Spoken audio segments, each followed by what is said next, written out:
My name is James Rowlands, and I am a lifelong wrestling fan. In 2015, I started a podcast with my friend, Dan White, reviewing the WWE Network and seeing if it's worth the $9.99 a month. It was. And since then, every month we watch the latest WWE pay-per-views, NXT, and now 205 Live. Still continuing our journey through the network, watching ECW, WCW, and all its classic content. Until we've watched it all, we are with you, and we are the WNR.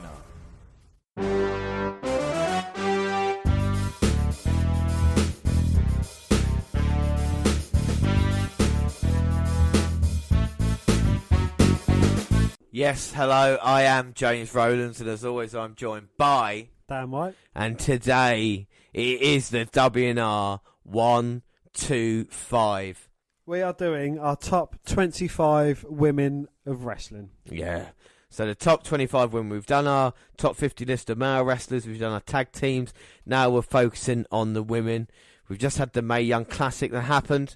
Of course, WNR125 celebrating all the women in wrestling. Now, you're going to hear us talk about these 25 that we picked out, but it's very hard picking them out, Dan, wasn't it? You know, it was. Yeah, there was some bartering on both parts, and some bloodied eyes and some broken noses. But we've come to some sort of agreement, and James still owes me a £20 note. Yeah, for a couple on the list. Are you looking forward to this list here today? I am looking forward to this list. Yeah, it's been a long time coming. We've done so many other lists. And it only seems right to do one for the bitches, women. So we've been asked segment, and we all know the WNR intro, but some people have asked, I kid you not, they have asked me if I could do more intros, alright? So not just is that Mr. Rames Jolans No, again? it's not, okay? Mark Tardis has asked, and other people have asked as well, because there's a lot of intros out there, and of course, my name is James Rowlands, you know. That's a great intro, but there's other ones. So every week I will be doing an alternate intro. This week, well, let me get started. My name is Enzo Amore. Fuck off. And I am a Mojo certified Rawley. G and a bona fide stud, and you can't teach that. And this right here, this is Dan White, and he's 7 foot tall. I refuse to be part of that. Take my fucking name out of that. And you can't get hype, stay hype. And this right here, this is Carmella, and she is hot as hell, and you can't teach that. Bada boom, guy in the room. Dan, how you doing? No wonder what I'm going to do a fucking big cast, and I'm going to big boot the shit out of you. I don't care if I fuck up my knee. It's going to be worth it. Do you know, so if I come on and I say James has been attacked in the kitchen, right, you're going to know it's me. Well, the thing is, right, I think people send that in for me to get in trouble with you. Do you know that? So next week we will have a different one. And from now on, yeah, alternate intro. So look out for those on the WNR podcast. Well, we had the WNR 123 just a couple of weeks ago. Of course, we had a 1-2-3 kid match. But there's a little interesting fact you wanted to bring up, Dan, didn't you? Well, previously known as the 1-2-3 kid, Sean Waltman had jumped over to WCW in late 1996. Renamed 6. And do you know why he was renamed 6? Why was he renamed 6? Because 1 add 2 add 3 equals 6. Wow. Hey, I learn something new every day. And Waltman became a member of the NWO shortly after his arrival and added a new dimension to the group. Not only did the heel stable now have heavyweights like Hogan, tag team specialists like Nash and Hall, they now had someone to represent them at the Cruiserweight division. And at Super Brawl 7 on February the 23rd, 1997, 6 won the WCW Cruiserweight title. Before his run as champion, the longest title holder had been Brian Pillman, who held the title belt for 112 days. Rey Mysterio Jr. had come close to topping that. His reign lasted 111 days. 6 would blow them both out of the water with his Cruiserweight title run in 97, the code to bag the belt. Waltman had a 125-day reign with the WCW Cruiserweight title. In the history of the company, this would end up being the longest Cruiserweight title run, obviously omitting combined reigns. In terms of an uninterrupted run with the gold, 6 was the benchmark in WCW. He'd later lose the belt in June to Chris Jericho on a unique Saturday Nitro broadcast over the internet. Well, that's interesting. I did not know that, but yeah, a lot of history when it comes to 1, 2, 3 Kid or 6. So we got the women's watch list. Number 1 was Moolah versus Wendy Richter, the 31st of July 1984. That was Tuesday Night Titans. Number 2 was Bull Nakano versus Alundra Blaze, 29th of August, SummerSlam 1994. Number 3, Ivory versus Moolah, the 17th of October 1999. Number 4 was Trish versus Lita. That was Raw 206. That was Raw 602 on the 6th of December 2004. And it was the first women's Raw main event. And then we had Natalya and Beth Phoenix versus Lay Cool, 19th of December, TLC 2010, the first ever women's table match. We had AJ Lee versus Paige, 17th of August, SummerSlam 2014. And the match that's on right now, Bayley versus Banks, 22nd of August, NXT Brooklyn 2015. We've also going to have Chyna versus Triple H versus Undertaker. Can I just say, sorry, give the date and year quickly. That was Raw 324, and that's 9th of August 1999. No other woman in the history of wrestling will ever be in a match like that. Chyna versus Triple H versus The Undertaker. And we'll have also have, see who's number 1 is, that might be the number, or it could be Lita versus Trish, which is Trish Stratus' last match in WWE, 17th September, Unforgiven 2006. Okay, so without any further ado, we are going to start the top 25. And Dan, I'll let you start the list. Who is number 25 on the list? Number 25, she stands at 5'7". She's from Jacksonville. Her finishing move was a Sable Bomb. Of course. Nicole Bass. Indeed, yes. No, it was Sable. She's a one-time women's champion. But today's women of WWE owe Sable a lot of gratitude. After all, she defined what it meant to be a woman in the rough world of WWE. Breathtakingly beautiful and tough inside the ring, Sable debuted in 1996 when she accompanied a young Triple H to ring at WrestleMania 12. Their alliance was short-lived as he treated his valet, and wild man Mark Mero came to her rescue. The glamorous pair captured the imagination of the WWE fans as Mero briefly held the Intercontinental Championship, but when the wild man was sidelined by a knee injury in 97, Sable remained in the WWE spotlight and became far more popular than a superstar husband. By the time Mero returned from his injury in 98, he had become jealous of Sable and resented her success. Events developed between the two, punctuated by Sable delivering a kick to the groin and a powerbomb, which she dubbed the Sable Bomb to Mero. A long war between her and Mero and Jacqueline, who became Mero's manager, ensued, and that led to Sable winning the Women's Championship from her nemesis at Survivor Series 98. Sable's popularity skyrocketed as she landed on the cover of mainstream magazines like TV Guide, but the weight of fame may have been too much for Sable to bear. WWE superstars soon noticed that she developed a massive ego. She began wearing Hollywood shades to the ring and looked down with scorn on people who loved her. In the ring, she mocked her opponents with the grind, a move reminiscent of ravishing Rick Rude, where she gyrated her hips. Sable also began to taunt the WWE Universe by saying, "This is for all the women who want to be me and the men who come to see me." Sable knew attitude into a more aggressive ringside style, in-ring style, as she battled Luna Vachon and Deborah before leaving WWE in 99. In Sable's last run in 2003 and 2004, she found new rivals in Tori Wilson and Stephanie McMahon. She'd also served as a trusted confidant of Mr. McMahon in a war with Stephanie. But despite her evil tendencies, WWE fans love to see Sable. Whether she is remembered as the diva of WWE Divas or a magazine cover girl, one thing is certain: Sable was a pioneer who broke new ground for the ladies of the ring. That may be her greatest legacy. Well, it was quite interesting, Sable being at 25.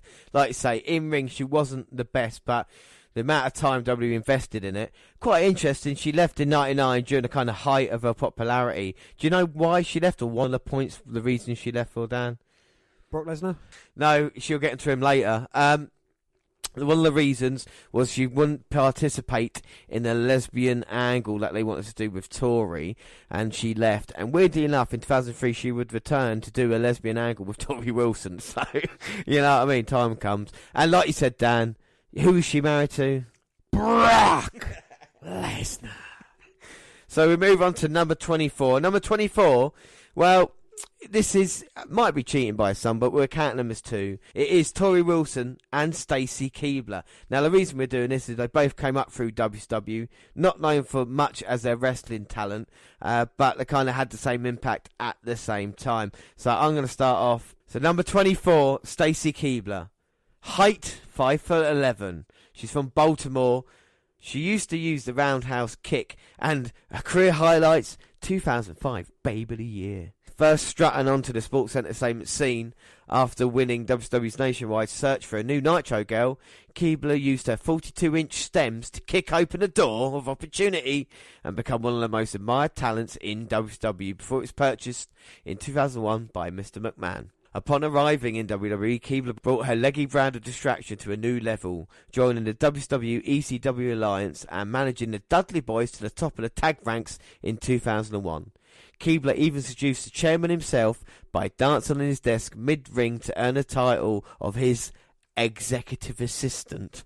Although WWE fans prefer to imagine her as a lover, not a fighter, Stacey's in-ring career spans a scattered half-decade with memorable matches against Trish Stratus, Victoria and Molly Holly. Not surprisingly, Keibler used her long legs to boot Moolah and a few opponents out of her way. In early 2006, Keibler's star went supernova when an appearance and an eventful third-place finish on the second season of Dancing with the Stars introduced her to millions upon millions of living rooms across America. After achieving the season's first perfect score, she would go on to receive 4 more. She received nicknamed the Weapon of Mass Seduction from Judge Bruno Tomanoli. Following the roles on television shows like Chuck and Psych, Keibler made an entertainment headlines as the gal pal of George Clooney, giving jealous fans that paid to see Batman and Robin another reason to curse him. Wasn't she in How I Met Your Mother as well? She was in How I Met Your Mother as well, and she did get RKO'd by Randy Orton. A little point I thought you'd like. Tell me about the other number 24, Tori Wilson. Well, Tori Wilson, she's 5'7". She's from Bose in Idaho, and her signature move was, of course, the springboard elbow. Yeah. Amidst the potatoes, corn and wheat typically grown on the sprawling and spacious farms of Bose, Idaho, was one of wrestling's most enticing ladies. Looking more like she's spent her entire adult life inside it, Tori Wilson kicked off her career in WCW, but made the move to WWE in 2001 when McMahon took over the sports entertainment company. Immediately turning heads with a body that looked like it had never even been in the same room as a carbohydrate, Wilson has superstars like Tajiri and Billy Kidman smashing each other just for the opportunity to get near her. At the same time, her flawless bone structure was splashed across the covers of men's magazines like FHM.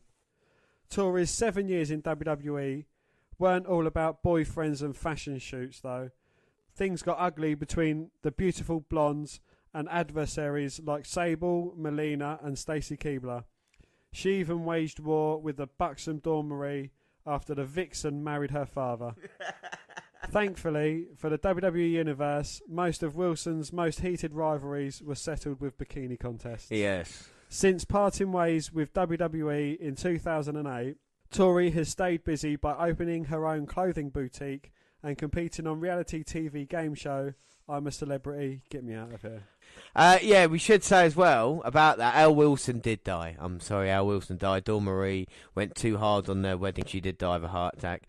He did die of a heart attack. And, of course, we should say who was Tori Wilson married to for a amount of time? Billy Kidman. I know, Billy Kidman. Fucking how lucky. I know, how lucky was Billy Kidman. Unbelievable. Mine now, Wendy Richter. Such is on the background, or a playlist, if you will. And people at home can watch the matches with us as well if you want. So we're going to go to episode 7, Tuesday Night Titans, and it's going to be number 23 in action against the fabulous Moolah, hopefully for the women's title. But yeah, number 23 is Wendy Richter. So Wendy Richter, 5'8", signature the sit-out DDT. She was women's champion and the 2010 WWE Hall of Famer. Before there was Trish Stratus and Lita, there was an 80 squared circle sensation, Wendy Richter. A two-time holder of the Women's Championship, Richter was instrumental in helping to bring about the rock and wrestling connection between WWE and the MTV generation. This monumental partnership helped the charismatic diva pave the way for a generation of female competitors to follow and achieve induction into the WWE Hall of Fame. Richter took the WWE by storm in the latter part of 1983, and in 1984 she befriended pop star Cyndi Lauper, forging a powerful bond that would lead to MTV's The Brawl that same year. It was in that event where Wendy defeated future WWE Hall of Famer, the fabulous Moolah, to win the illustrious Women's Championship for the first time. With Richter at the centre of the rock and wrestling connection, it launched WWE into the popular culture and helped make the very first WrestleMania event change sports entertainment history forever. And that's what match we've got on in the background. See Captain Lou Albano as manager. Many people don't know that Bret Hart was not the first person who Vince McMahon screwed out of a title. Wendy Richter was one of the WWF's hottest stars in 1980, and she was a women's champion during the rock and wrestling period, and even had Cyndi Lauper in her corner during the inaugural WrestleMania. A few months later, Richter was minutes away from a title defence at Madison Square Garden against Spider Lady, a jobber under a mask. Richter's contract was up, and just before she headed through the curtain, Vince shoved her a new contract under her nose. In this new deal, a clause was included where Richter would sign away all of her merchandise rights to McMahon. Dan, pick it up. Well, obviously, Richter said she would have to and would review the contract after the match. McMahon loudly insisted that she sign it immediately, but Richter headed to the ring anyways. Unfortunately for Wendy, Spider Lady was not being played by the usual female jobber that night. Nope, it was the fabulous Moolah under the mask. And Moolah quickly rolled Richter up and hooked her tights for the pin and the title, sending Wendy packing from WWF, and Richter never worked for the WWF ever again, and only recently reconciled with McMahon. Well, yeah, full of records, Fabulous Moolah claimed she had no idea that the fix was in and didn't expect the referee to count to 3. Right. Yeah. So that was just one of the interesting things. Yeah, up next, number 22. Number 22, it is Nikki and Brie, the Bellas. And I'm going to do Brie. Yeah, and I'll do Nikki, but you start off on Brie Bella. Well, she's 5'6". She's from Scottsdale, Arizona. Her signature move is the Bella Buster. Her career highlights include Divas Champion, Total Divas Star, and 2013 Diva of the Year. As one half of the dazzling Bella Twins, Brie debuted on SmackDown in 2008, defeating her first opponent, Victoria, by way of Twin Magic, a move in which she and her identical twin sister Nikki secretly switch places during matches. In 2011, the sneaky tactic helped Brie defeat Eve to win the Divas Championship. Every bit as cunning as she is cute, this half-Megalian beauty, along with her doppelganger, truly blazed the path for female athletes to follow over the years, both inside and outside the squared circle. Outside the ring, Nikki and Brie have thrived as the centerpieces of the hit E! reality show Total Divas, alongside the likes of Paige, Natalia, Eva Marie, Summer Rae, Rosa Mendes and Alicia Fox. Lottie Star didn't dull Brie's abilities in the ring. Alongside sister Nikki, she quickly staked out a spot at top of her division. Even though she has retired from in-ring competition, Brie mode will be the default status on the WWE Universe's lips for a long, long time to come. And who is Brie Bella married to? Daniel Bryan. They've got a child together now as well, haven't they? Anyway, so that's Brie Bella. We move on to Nikki Bella. I think the more successful of the two would be fair to say, Dan. Yes, most definitely. Because even though Brie was a women's champion, Nikki Bella herself, Divas champion, Total Divas star, 2013 Diva of the Year, 2015 Diva of the Year, Rack Attack 2.0 was her finisher. And if there's a barrier to be broken or an accolade to be earned, Nikki Bella has done it, and done it with style. A self-admitted tomboy with a feminine side, Nikki originally planned to play professional soccer until a leg injury ended her career. From there, she followed her twin sister Brie's lead into WWE. Unsuccessful in season spots in the 2006 W Raw Diva search, the Bellas caught the eyes of the execs and soon landed in FCW. Training for the competition, they soon crush. While male WWE fans formed crushes on them, Nikki and her sibling made their way onto the main roster in 2008 and turned heads whenever they set foot into a WWE ring. But don't be fooled. Nikki is more than just a really pretty face. With a dash of twin magic, Nikki and her sister stirred up WWE, culminating with a Divas title reign apiece in 2011 and 2012. But after a brief sabbatical, forces began an astonishing reinvention, with Nikki cementing herself as the division's mean girl powerhouse and earning a Divas title reign that lasted a record-setting 301 days. Now, as a pivotal member of the SmackDown Live roster, Nikki continues to test the limits of competition in a complete and total fearless fashion. But the last time we did see Nikki Bella was WrestleMania, when John Cena proposed to her, because indeed they are together. So, Dan, number 21. Up next, who is it? Up next at number 21 is Mickie James. She's 5'4". She's from Richmond, Virginia.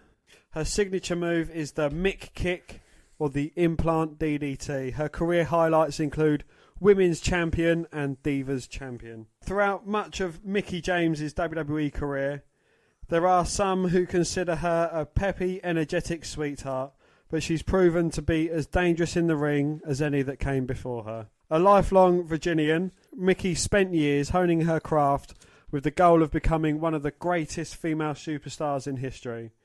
To this end, the athletic master of a ring-pounding implant DDT has gone to war with Trish Stratus, Lita, Maurice, Gail Kim, and Alicia Fox. She fought in legendary battles against Beth Phoenix and against simply flawless adversaries Team Laycool, Michelle McCool and Layla. And she did it while amassing WWE gold and all the glory that came with it.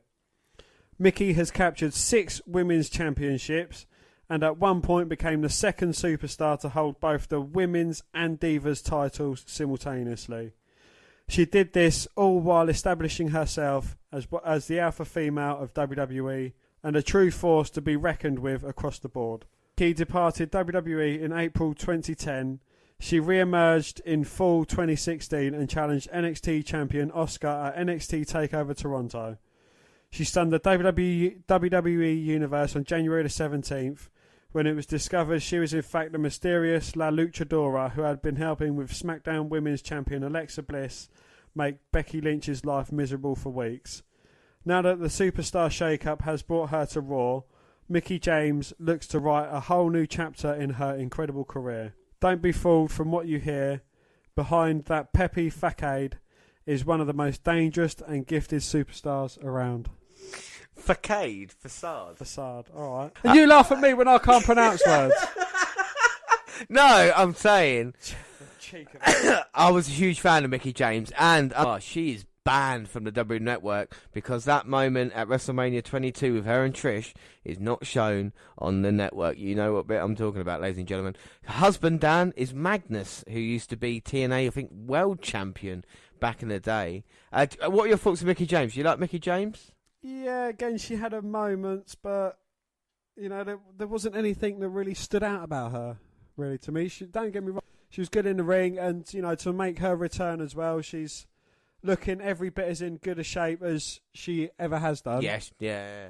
But, you know, she was involved in a few controversial storylines with Laycool, Piggy James and all that. Exactly, that's what I was going to say. Piggy James, the way she was treated before she left, now coming back here, and even the age jokes on her. I think she's a good worker, but I think you're right. I think every woman apart from Wendy Richter, well, then again, even Wendy Richter included, hasn't had a great match, as we're seeing now, because as we see the Moolah and the Richter match going on. Dan, what are your thoughts on this match, this old style? Again, you know, I don't know. It's more entertainment purposes than it is wrestling. Yeah, it's not really a competitive match at the moment because Moolah seems to be stuck. Referee helping her out. But no, I mean, we go back to this. Referee's old as fuck. As well. Yeah, he's dropped dead in a minute. And Sable, like I said, not had a great match. Tori Wilson, Stacey Keibler, the Bellas. I mean, you could argue with the Bellas, I suppose, but I've not watched enough I will not watch them. You know what I'm saying? I like Cyndi Lauper on the apron. Well, girls just want to have fun, James. But she's not going to get involved. And Moolah, at this age, she's like, what, 98? Yeah, that's 98 in the 80s, yeah. But anyway, we'll move on. How long has this match got left? This is like the longest match in history. Oh, no, Cyndi Lauper's up. All right, Dan, number 20. Number 20, it is Victoria. Standing in at 5'8" from San Bernardino in California. Her signature move is the Widow's Peak. Career highlights include being women's champion. Victoria was not a lady to mess with. A two-time women's champion who stomped icons like Trish Stratus and Lita in brutal hardcore matches. The powerful beauty broke grounds in the women's division and left woe behind her. Victoria debuted in July 2002 as an eager competitor against reigning women's champion Trish Stratus on Sunday Night Heat, but the loss proved her much more demented. Victoria continued to target Trish Stratus, claiming the champion double-crossed her during their respective fitness model days. Her twisted mind games and sneak attacks grew worse into the fall, baiting Stratus into a women's championship hardcore match at Survivor Series 2002. The raven-haired diva brutalised Stratus in Madison Square Garden with chairs, a garbage can, before finishing the champ off with a suplex to claim her first women's title. The sinister champion quickly found a partner in crime in Stevie Richards. With her crazy beau by her side, the Vixen redefined the women's division from flashy to downright barbarous, retaining her title in dangerous hardcore matches and street fights. Victoria's most unforgettable match came from the luck of the Raw Roulette Wheel on November the 24th, 2003, when she defeated Lita in the only Divas Steel Cage match in WWE history. She rode the momentum to defeat Molly Holly, Lita and Jazz in February 2004 to win her second WWE Women's Championship, a reign that featured her shaving Holly's hair at WrestleMania 20. Although she briefly embraced her dancing side, the crazy resurfaced when Victoria's attention turned to other women on the roster. The wicked competitor targeted Diva Search winner Chrissy Hem in spring 2005, even smashing a glass bottle over her head, before teaming with Tori Wilson and Candice Michelle as Raw's resident Mean Girls. The powerful two-time women's champion left a trail of pain while breaking barriers, be it with a trash can in hardcore bouts or her devastating Widow's Peak maneuver during a bikini contest. Victoria terrified the roster, but she pushed women's wrestling from the cheese of dance-off to the grittiness of no disqualification brawls before leaving in January 2009. And of course, we've seen Victoria recently, haven't we? A couple of places. No, really, I was a huge fan of Victoria. I really did like her. I thought she put, like you said, this crazy aspect to it and played it off really well, especially because Trish needed certain rivals. And I think, Victoria really brought it. And it's a shame that she's not kind of more recognised, I think, in WWE. Were you a fan of Victoria, Dan? Yeah, that was quite a memorable match she had with Trish at Survivor Series. I've watched that a few times. No, I like Victoria, and like I say, I think she could do other things. She was a good face as she went on through Raw as well, like we say. Should be remembered more. But that was the start of the top 20. Yeah, we've already had 6 down. So, Dan, read 25 through to where we are at 20. Well, at number 25, she was the blonde bombshell, Sable. At number 24, it's more of a personal choice between us. It's two divas that we fancied during the Attitude Era, and that is Tori Wilson and Stacy Keibler. At number 23, she's a bit old school, but it's Wendy Richter. At number 22, it's also a twofer for us again. It is the Bella twins, Nikki and Brie. And at number 21, Piggy James? No. Mickey James. And at number 20, of course, you just heard Victoria. So number 19, and it is Luna Vachon. So Luna Vachon, superstar stats. Here we go. She's 5'6" from, where's she from, Dan? From Crazy Town. Montreal, signature Lunar Eclipse. Second generation member of the legendary Vachon family. Held several regional ladies championships. Managed Bam Bam Bigelow. Goldust and Shawn Michaels, among others. Sports entertainment is filled with second and even third generation superstars, but it's very rare that females are part of multiple generations, unless of course your family name is Vachon. Luna Vachon is one of the few females to follow in her father's footsteps and climb into the squared circle. But the daughter of famed Canadian grappler Paul Butcher Vachon didn't just have role models in her own home, they were all over her family. Her uncle, Mad Dog Vachon, was a 5-time AWA World Champion, and Aunt Vivian Vachon was one of the most successful female superstars in the 1970s. As a youngster, Luna would often climb into the ring with her father, aunt or uncle before or after their matches. After making it clear she wouldn't be dissuaded of a career in the ring, Luna officially trained under Vivian and the fabulous Moolah in the mid-1980s and made her professional wrestling debut in 1986. Competing in championship wrestling from Florida as a member of Kevin Sullivan's clan, she struck fear in her opponents based on her physical presence alone. A half-shaven mane of blonde hair, freaky face paint and a sneer that never seemed to leave her face. After leaving Florida, Luna spent time as a competitor and manager in various independents and Puerto Rico. In 1993, she finally came to the WWE for the first time, replacing Hall of Famer Sable Sherri and Shawn Michaels. She later moved on to manage Bam Bam Bigelow, eventually falling in love with the Beast for the East and becoming his main squeeze. The duo warred with Doink the Clown and his pint-sized prankster sidekick Dink for months, leading to a match where Bam Bam and Luna defeated Doink and Dink at WrestleMania 10. Later in 1994, Luna sold Bam Bam's contract to Ted DiBiase and concentrated on winning the revived Women's Championship. While she was unable to win the title for then champion Alundra Blaze before leaving WWE in late 94, her hand-picked henchwoman, Japanese superstar Bull Nakano, eventually did claim the gold. Short stints in both ECW and WCW followed before Luna returned to WWE in 1997 to stand by the side of the artist formerly known as Goldust. Luna quickly developed a rivalry with Sable, leading to another WrestleMania mixed tag team match. This time, however, Luna and Goldust were defeated by Sable and Mark Mero. The following year, however, the two divas would patch up their differences, and for the first time, Luna heard the cheers of our fans. Paired with Sable and the Oddities, a collection of superstars who were slightly bizarre in some way, Luna became quite popular. It wouldn't last, however, as Luna would later attack Sable and rekindle their rivalry. Throughout 1999, she continued to chase the Women's Championship and also managed Gangrel before leaving WWE for good in early 2000.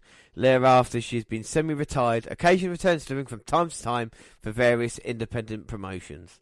Even though she never captured the Women's Championship, Luna was one of the most feared and respected competitors in the 90s.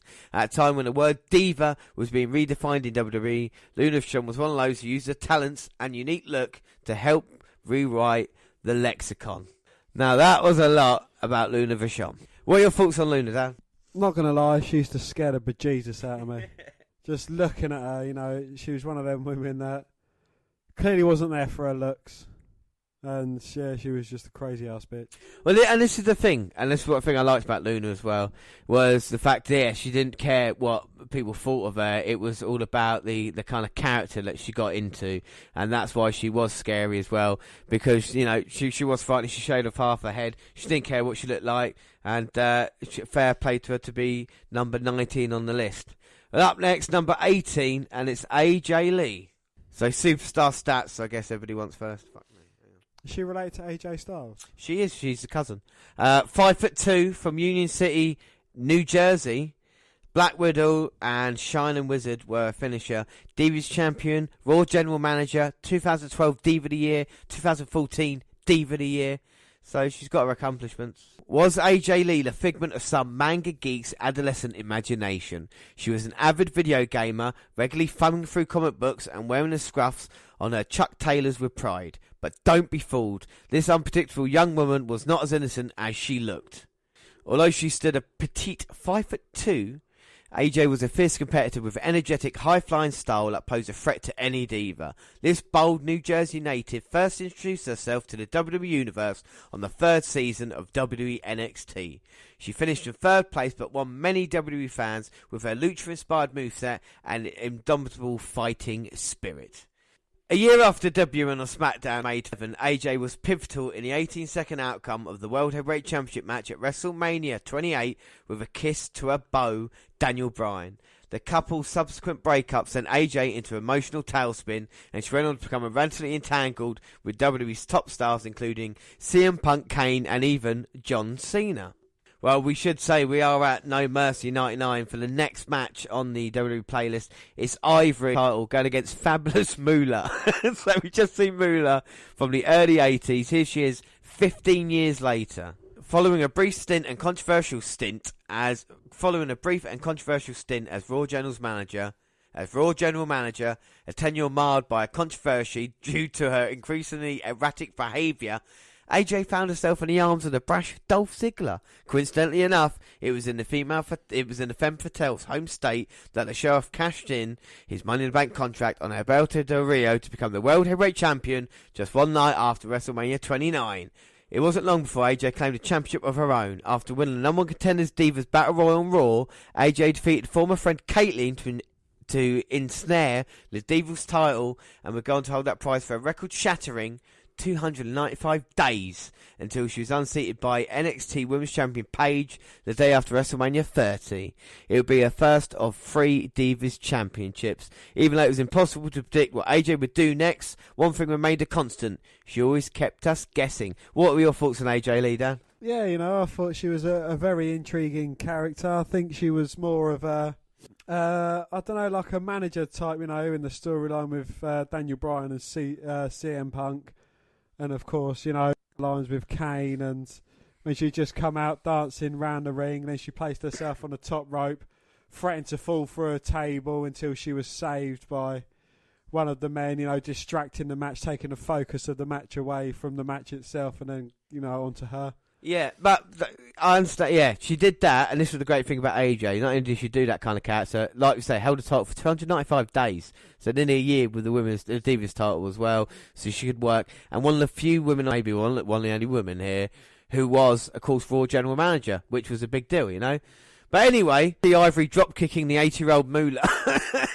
How old is Moolah at this point in time? Can I just point out that pink shirt guy and a luminous green shirt woman's in the crowd? Yeah. How old's Moolah at this point? She was, I think, 136. Oh, we're trying to get the full. Mae Young's off the apron. This will go well for her. Oh, look at the fucking huge strikes by Moolah. Snapmare. She's on fire. Look how saggy she is. It's like she's smuggling a sack of potatoes. And Ivory out there. Yeah, but you cover her top half and you just look at her from, the thighs down. No. I'd have a tear on Moolah. You wouldn't. You just cover the top half and you look at just her pins. She's got nice pins. No, she's got tights, the old tights, all the way off the top all the way off the bottom rope. She's off the first rope. Mae Young now. She's nearly got across. Yeah. Oh, nearly. Oh, no. Hang on, dear. I'm 84. Ivory's got the. Did she just kick her foot right up her I curve? think she just kicked her right in the ass. Oh! Come on, Victoria Ivory. She's like 95 million years old. No! And Moolah's head hits. Oh, Mae Young! She was back up. It took her half hour to get back up, and she's back down. Fucking hell. Suicide. Suicide dive gone wrong. Anywho. These are the matches we have got on in the background. But yes, Dan, I've done enough talking now. Back to the list. Yes. Who is number 7 on the list? It is none other than Becky Lynch. Now, Becky Lynch is 5'6" from Dublin, Ireland. Her finishing move is, of course, the disarm her. Her career highlights include winning the SmackDown Women's Championship. A fiery redhead from Dublin, Ireland, Becky Lynch is ready to fight anyone in her path. Trained for the squared circle at the age of 15, Lynch travelled the world perfecting her craft before joining NXT in 2014. While proving she could hold her own between the ropes, Becky forged various friendships during her time at NXT, including one with Bayley and another with Sasha Banks as part of Team BAE.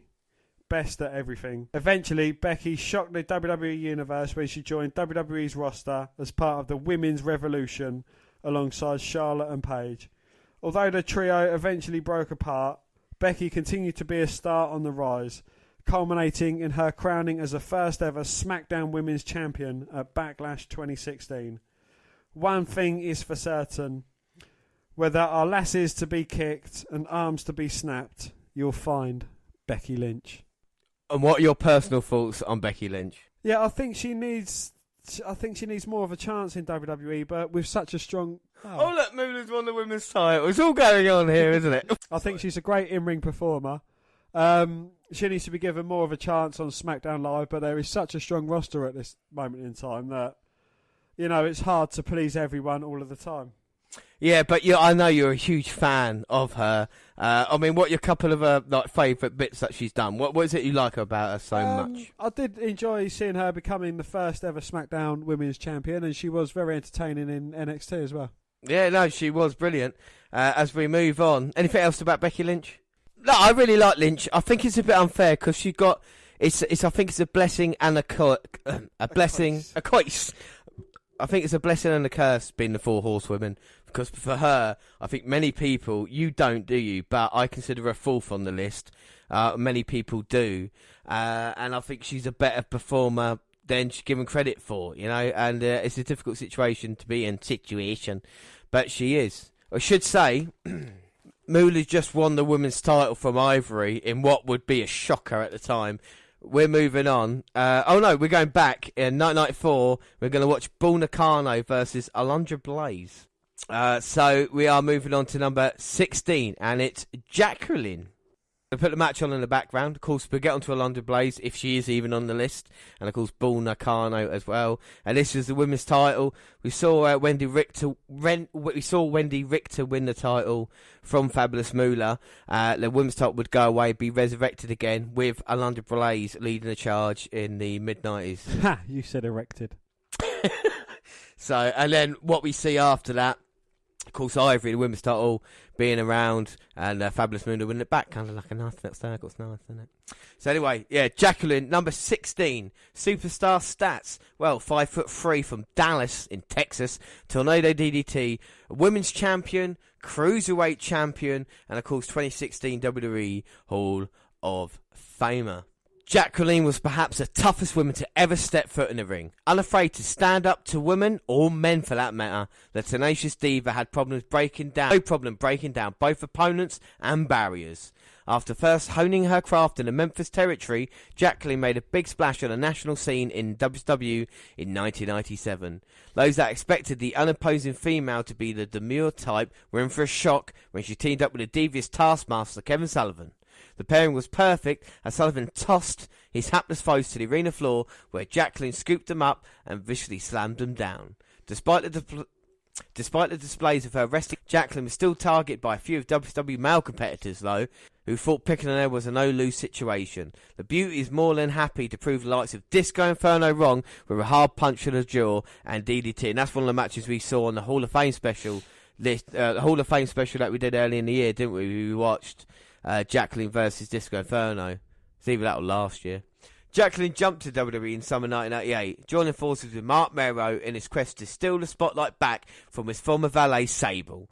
Jacqueline proved to be a tall task for the blonde bombshell. She defeated Sable to win the returning WWE Women's title. Adding insult to injury, she later chopped off her foe's platinum tresses and wore it in her hair, flaunting her spoils. Jacqueline would go on to hold the women's title on another occasion, defeating Harvey. That's not a typo. That's not me saying it wrong. On SmackDown in 2000. Even while remaining a full-time competitor, Jacqueline took on other jobs in WWE. She donned the stripes and became an official, calling the shots in both men's and women's matches. In addition, she took an active role as a trainer on the first season of Tough Enough, helping potential superstars and divas learn the ropes. Eventually, Jacqueline decided to put all her focus towards her in-ring career and regaining the women's title. While she didn't capture the championship, she did find success in another division. Answering an open challenge from Chavo Guerrero, Jacqueline brushed off the third-generation superstars put-downs and defeated him to win the Cruiserweight title. Although she left WWE in June 2004 after losing the title back to Chavo, Jacqueline's impact on the Divas division would be felt for years. for a contribution to women's wrestling. Jacqueline is more than worthy induction into the WWE Hall of Fame class of 2016. I quite like Jackie around that time, you know, of all these kind of divas, Ivory and all the others, like I said, with Sable as well. I think Jackie was alright. What were your thoughts on Jacqueline? Yeah, she was good. I enjoyed her part in APA. Oh, yeah. She was part of that, you know. I think she was quite entertaining. That she fit the bill really well. But, yeah, you know, she was Jacqueline. Yeah, I mean, not as much as PMS when she was with Terry Reynolds, you know, that probably wasn't the best. We've seen Paul Nakano. What do you think of Paul Nakano? We're just seeing her, maybe seeing her for the first time. What the fuck is that? Well, Luna in her corner, so you know she could be a monster. Alundra Blaze. Alundra Blaze looks like a female Ultimate Warrior with them tassels coming down for her neck. So we move on, and who is up at number 15? Number 15 is Bayley. She stands at 5'6" from San Jose in California. Her signature move is Bayley to belly suplex. Her career highlights include Raw Women's Champion, NXT Champion, and 2015 NXT Female Competitor of the Year. Long before she was a Raw superstar, Bayley was a 10-year-old super fan in San Jose, California, watching her favourites like Lita and Eddie Guerrero on TV. She decided then that she wanted to inspire fans the same way superstars of the 90s and early 2000s did for her. When she turned 18, Bayley started to train for the Squared Circle, and after learning the ropes on the Indies in 2012, she joined NXT's burgeoning women's division. But she didn't mirror Charlotte's confidence, Sasha Banks' swagger, or Becky Lynch's toughness. Instead, Bayley had an ever-present smile and an overwhelming that made it impossible to root against her. She quickly inspired young ladies to wear side ponytails and grown men to embrace hugs. In 2015, she competed in the first 30-minute WWE Iron Man match featuring two female competitors. The female retained the NXT Women's Championship and setting a new standard for the women's division in both NXT and WWE. She then went on to have classic showdowns against Asuka and Nia Jax before debuting on Raw the night after SummerSlam 2016. On February the 13th, 2017, Bayley defeated Charlotte on Raw to become the Raw Women's Champion. When Bayley steps through the ropes, her opponents can be sure of two things. Bayley's going to hug you, then she's going to suplex you. I'm a huge fan of Bayley. Like, people could argue why she's not higher up the list. I think if it was NXT Bayley we were judging on, she would be definitely in the top 10 down. I think with WWE Bayley and the way that she's getting the way she's been and been treated, it's not worked out yet, has it? You know? No. I don't know. I think that quick beating she took by Alexa Bliss has kind of hampered her, and she's just not made the impact that she did in NXT. I know. It's hopefully, you know, this list will be listened back in a few years' time and all laugh and go, oh, but look, remember that what happened to Bayley after this with her feud with Banks and the WrestleMania main event. But we don't know.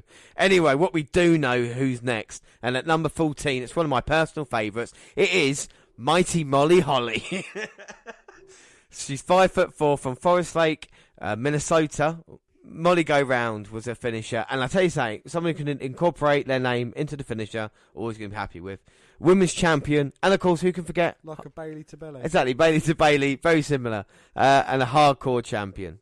Bull Nakano now going for the sharpshooter, and she's got Alundra Blaze. No, she's not. She's turned it into a horrible submission. Look, picking her up, cradling her. When have you ever seen this? Unbelievable, actually. Look, referee hitting her in the face. Though she is best remembered for getting her head shaved at WrestleMania 20, there was a lot more to former women's champion Molly Holly than a very public haircut. Trained by the man of 1,000 holes, Dean Malenko, Molly debuted in 1997, but first garnered national attention in 2000 as Miss Madness, one of Randy Macho Man Randy Savage's valets. But after her run in WWE ended, Nora Greenswald was reborn in WWE as Molly Holly, the cousin of the late Crash Holly, rest in peace, and Hardcore Holly. Molly would help Crash and Hardcore in battles against Test and Albert, who were then managed by Trish Stratus, who were just beginning her career in WWE, against the Dudley Boys. After a brief relationship with Spike Dudley, Molly aligned herself with a Hurricane, known today as Gregory Helms, adopting the moniker Mighty Molly. The duo entertained our fans as WWE's resident superheroes, with Molly acting as Hurricane's trusty yet beautiful sidekick. But Mighty Molly would grow tired of being in the Hurricane's shadow and yearn for gold and her own identity. This became evident. She hit her with a swing blade. See, told you, she's good at it. Laundry blade, swing blade. Gonna put her down. That's the end of Bull Nakano. Kick out. What will it take to put Bull Nakano down? Blaze now finally come back. Alundra Blaze is just headbutting the coccyx of Bull Nakano, but that doesn't stop her on a high back body drop. I'm amazed at how her hair's managed to stay erect. I know, that is very impressive.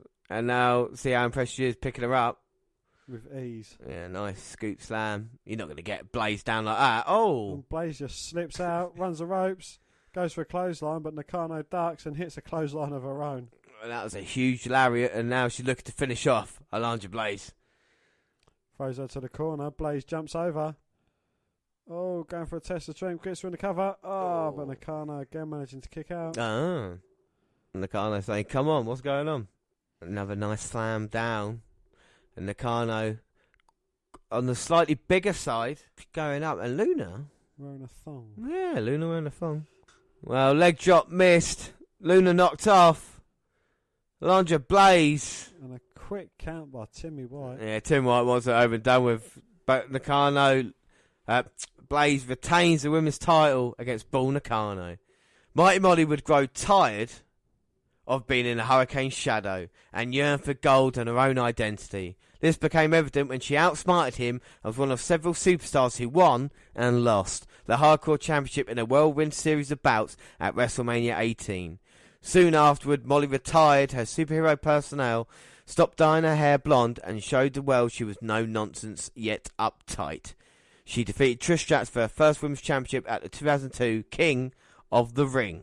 During her two championship reigns between 2002 and early 2004, Molly took on all comers from Stratus to Lita to Gail Kim and finally Victoria, who handled her last title run. Victoria was responsible for the most embarrassing moment in Molly's career when she defeated her in a hair versus title match at WrestleMania 20. It was unheard of for a diva to participate in a hair versus title match, especially on the grandest stage of them all.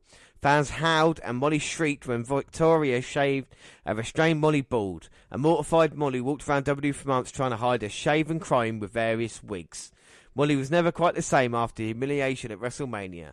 She failed to regain the Women's Championship during several opportunities and lost a series of matches to the less experienced and less skilled Stacy Keibler. Molly left WWE and a full-time in-ring career in April 2005.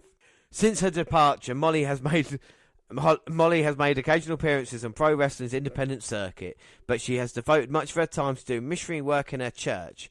Molly has spent several months studying Spanish in Guatemala, where she had the chance to be reunited with old friends when W passed through its tour Latin America in March. When asked whether she returned to sports entertainment, Molly said, "Right now, I have no plans for return to wrestling, but you never say never in this business." So Norrie Greenwald has found a new passion and calling beyond the walls of WWE. Even if she never returns to the WWE ring, our fans will admire Molly Holly for her abilities and guts. What are your thoughts on Molly Holly, Dan?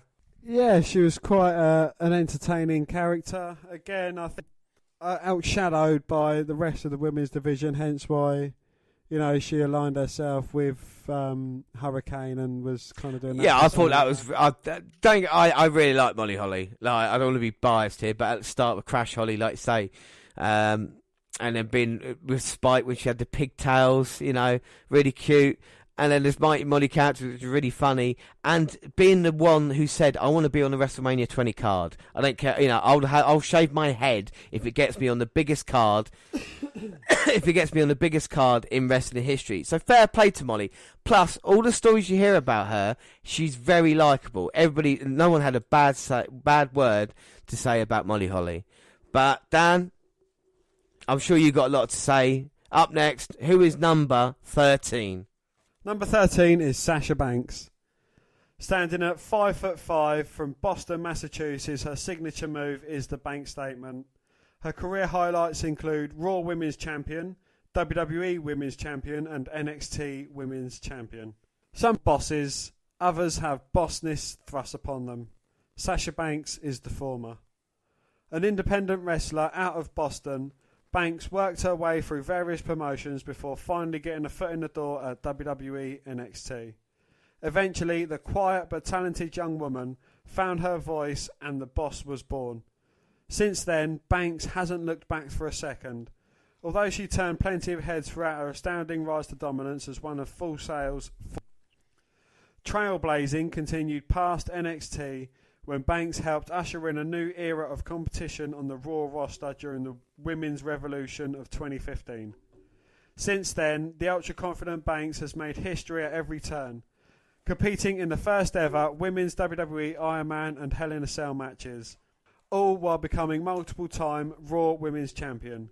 Refusing to be looked over or set aside, Sasha has proven time and time again that she runs the roost in the women's division, just like a, well, you know. Like a boss. And Dan, before we carry on talking about Sasha Banks, I should say we're watching our next little clip now, which is from 2004, December the 3rd, episode 565. I'm making it up, I don't know. And it is the first ever main event, women's main event on Monday Night Raw. It is Trish Stratus versus Lita for the Women's Championship. I'm a huge fan of Sasha Banks. I've liked her since her NXT days. I think the character of the boss really worked well as a heel. I don't think, even though she has been successful on Raw, I think first off with Charlotte being in her shadow, and then of course with Alexa Bliss and everything with Bayley, we know she's only held the title for like 84 days in her 4 title reigns. So a lot more work, but I think Banks has got it. You know, I think if you look at her work in NXT, one of the better wrestlers we've had on the list so far, isn't it, Dan? You know. Yes, most definitely. Yeah, I think she really is. If we look at them, you know, Banks has had, we could pick out 3 or 4 great Sasha Banks matches, I think, as opposed to some of the other women that you might struggle with. But up next, Dan. Oh, God. Number 12. Your go.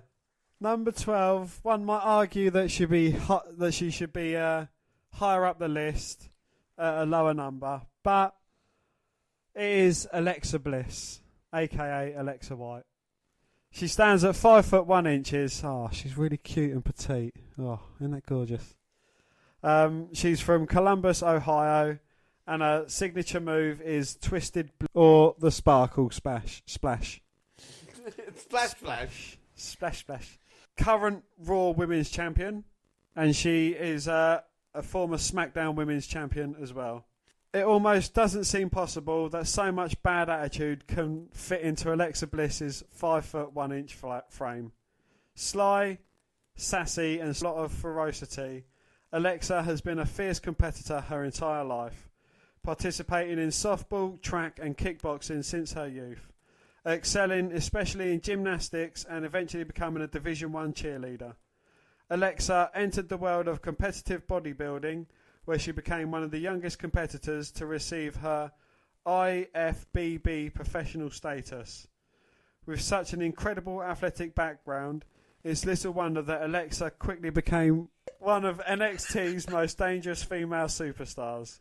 Though she never captured the NXT Women's title, she was a constant threat in the division, pushing the likes of Bayley and Carmella to their limits.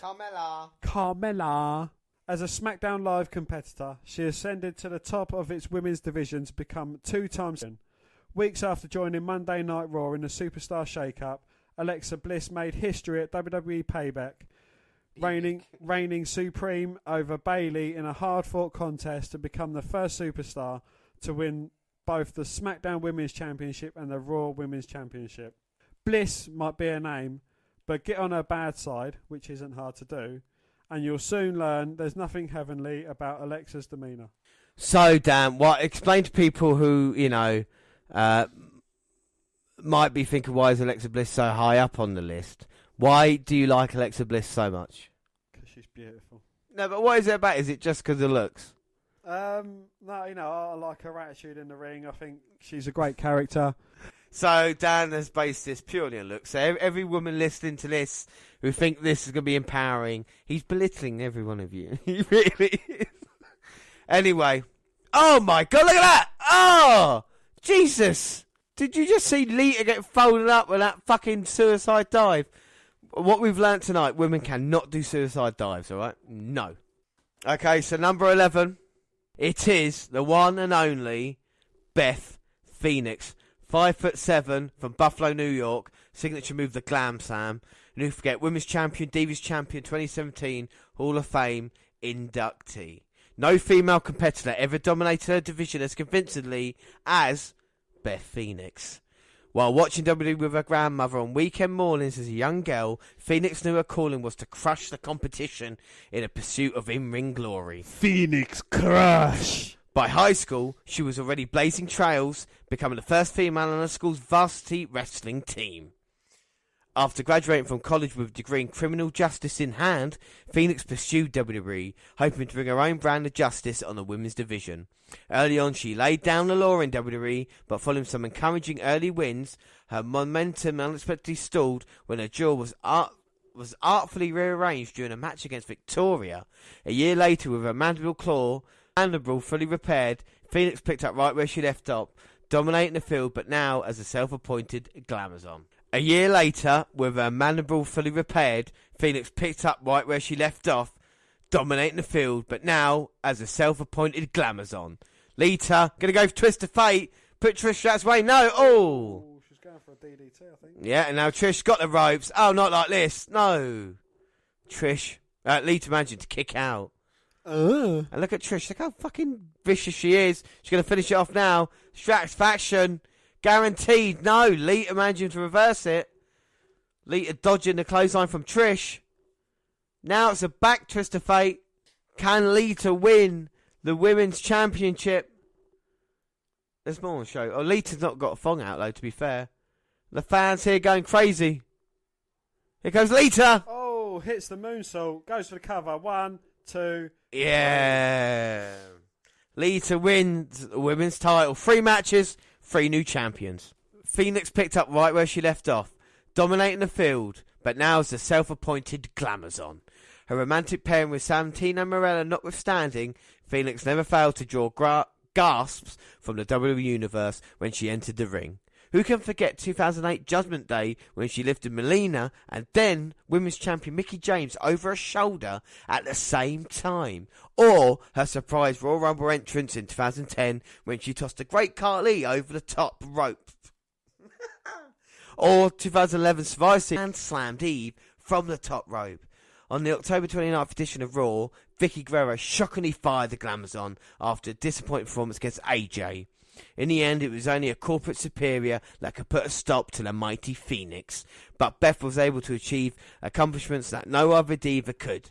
Because of those incredible accomplishments, the Glamazon is being awarded Sports Entertainment highest honour, induction into the Hall of Fame class of 2017. Now, I really liked Beth Glamazon. Dan, what are your thoughts on Beth Phoenix? Yeah, she was very impressive. I think they could have done more with the Glamazon side of thing, though. You know, I don't think they really put her over as a female monster, so to speak. You know, like they could have done. I know they entered her into the Royal Rumble, but I feel they could have done a bit more. Yeah, exactly. You see her more interacting with the rest of the crowd. So, Dan, we are just about to hit the top 10, but before we do you want to just recap 25 down to 11? So, at number 25, we have Sable. Number 24, we have Wilson and Keebler, Tori Wilson and Stacey Keebler. At number 23, we have Wendy Richter. At number 22, we have Nikki and Brie the Bellas. At number 21, we have Mickie James. At number 20, we have Victoria. At number 19, we have Luna Vachon. At number we have AJ Lee. At number 17, we have the Irish Lass Kick-Up Becky Lynch. At number 16, we have Jackie. At number 15, we have Bayley. At number 14, we have Molly Holly. At number 13, we have Sasha Banks. At number 12, we have the beautiful Alexa Bliss. At number 11, we have Beth Phoenix. So let's get right in to the top 10. So the match on at the moment from the watch list is from TLC 2010. Beth Phoenix and Natalya versus Lay Cool, the first ever women's table match. We're going to have this on in the background. This is part of our watch list. We'll run through that in a second. Right, so there's a couple of segments that I want to bring bring back or have used. Because I really like the Dan's Dream debut that we did, I think, in 2015. I'm going to have that back. There's a couple of suggestions from people. I'll get onto that in a minute. But first off, one of these things that we've been doing the past couple of weeks that has really caught on a little bit has been Dan's Raws and SmackDown's review. I think that kind of goes, so I'm going to take it. Dan, you watched Raw and SmackDown this week? Yes. Tell me all about it. Start off with Raw. So what happened on Monday Night Raw? Hang on. Here we go in a match, and both of these teams going out. They've been feuding most of the year. Of course, Lay Cool, Michelle McCool, now married to The Undertaker, and Layla, British born she was, not on our list, and neither is Natalya, even though she is as time of recording, current SmackDown Women's Champion. Of course, Beth Phoenix going to the Hall of Fame in 2017. They're trying to get that pink ladder with the image of Lay Cool on it. Going to put them through. Look at the power of Beth Phoenix picking up Lay Cool. Going to try and throw for the table. Both women scrambling away. Natalya takes down a clothesline. So Raw, what happened on Raw, Dan? Right, well, we knew from last week's Raw, after Dean Ambrose and Strowman, that Seth Rollins was going to face the monster among men. He fell a bit short. You know, he put up a good fight, but, you know, everyone knew that he was going to fall a bit short, so unfortunately. Seth Rollins lost, cleanly to Braun Seth Strowman? Rollins, yeah, lost cleanly. So is that a sign of things maybe Seth Rollins is not kind of main event level, or is it just because they're trying to rebuild Strowman? What do you reckon? I don't know. I think they're just trying to build Strowman up as a monster among men, the way that he should be built up, to be honest, in my opinion. Yeah. You know, he hit another running power slam after the bell. Dean Ambrose came down to save him, and then Sheamus but Dean Ambrose got a bit beaten up by Strowman. Oh, dear. And Cesaro and Sheamus came down and attacked the tag team champions. So it's not over yet for the Bar and the for Ambrose and Rollins, I guess. Well, no, not. So Sheamus is not taking time off yet, then. Well, he wants to. He wants to. He really does. But it's not. Well, the other big match set last week was, of course, the Intercontinental title match. Well, no, sorry, there was an even bigger match. To the Miz and Reigns. But before we get on that, there was an even bigger match that was set last week, and that was Titus O'Neil going for a walk with Elias. Oh, right, okay. The GPD. Yeah. Well, we did say it's interesting because Titus has been manager, hasn't he, recently? And that kind of interaction he had with GPD. Anybody, I was asked on Twitter the other day what GPD stands for. Dan, can you tell the people who might not know what GPD it is? stands for Guitar Playing Douche. Yeah, and it's stuck with him since NXT, and I think it fits him quite aptly. Well, you christened him in NXT, like I say, when you first saw him, but now a little more successful. It's Beth Phoenix. It's just got folded up like an accordion there. Jesus Christ. Fucking throwing off. Anyway, so Titus O'Neil in action. Was he successful in his in-ring return? No, he was unsuccessful. Even though he had Apollo Crews by his side, I think Apollo Crews did the match and thus giving Elias Sampson the win with the drift away. Oh, God. Is she just about a Styles Clash Natalya through the fucking table from the second rope? Shut the front door. No. The Phoenix pulls her off. Double suplex through. Alright, what else happened? Mickey James and Nia Jax, after Mickey James has been called old by Alicia Fox and Emma.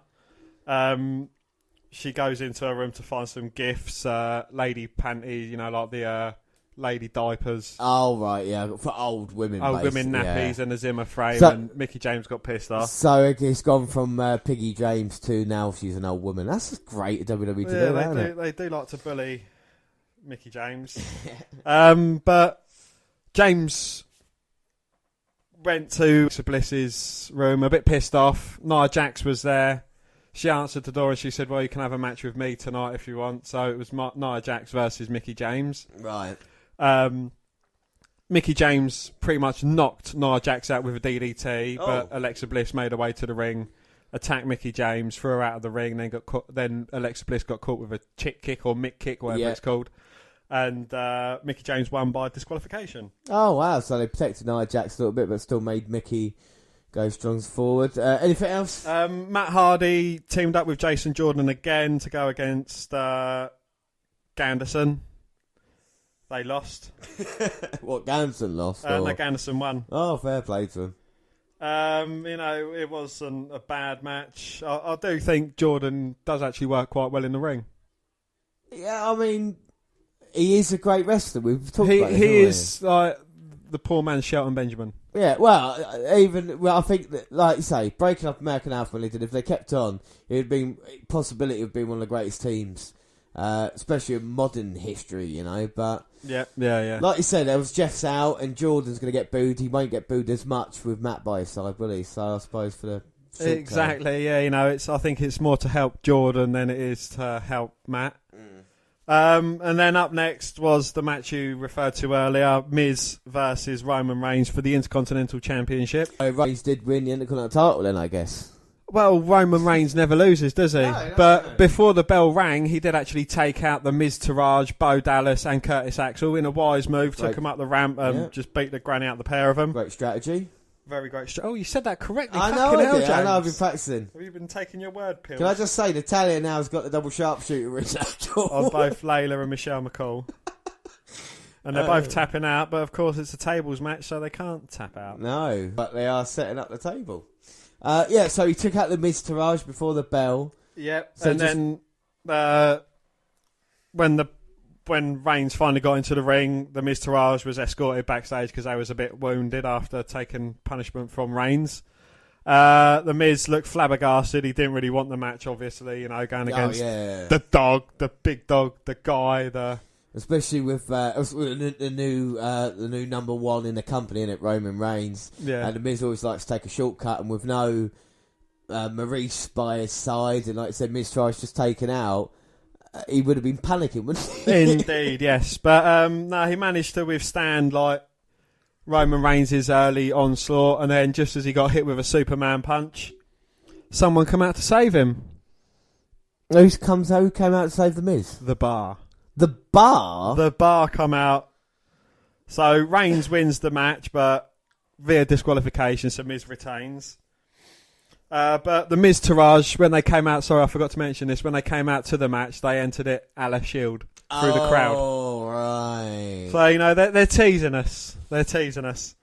But no, it was quite a good match. It was entertaining more than anything. But so the Bar then beat down Reigns, what, with Miz as well involved? Yeah, and they beat the granny out of Roman Reigns, and then they was walking out, and the crowd was chanting the Shield. So Cesaro said they want the Shield, we're giving the Shield. So they gave him the Shield triple powerbomb. Oh! And then they stood over Reigns' lifeless corpse. And they fisted. But the Bar had their thumbs out as well. So the Bar and Miz have done exactly the same as... It's like an upgrade, isn't it? It was going to be the Miz Taraj last week as the Shield, and now they've inserted the Bar. Do you think that's a good thing?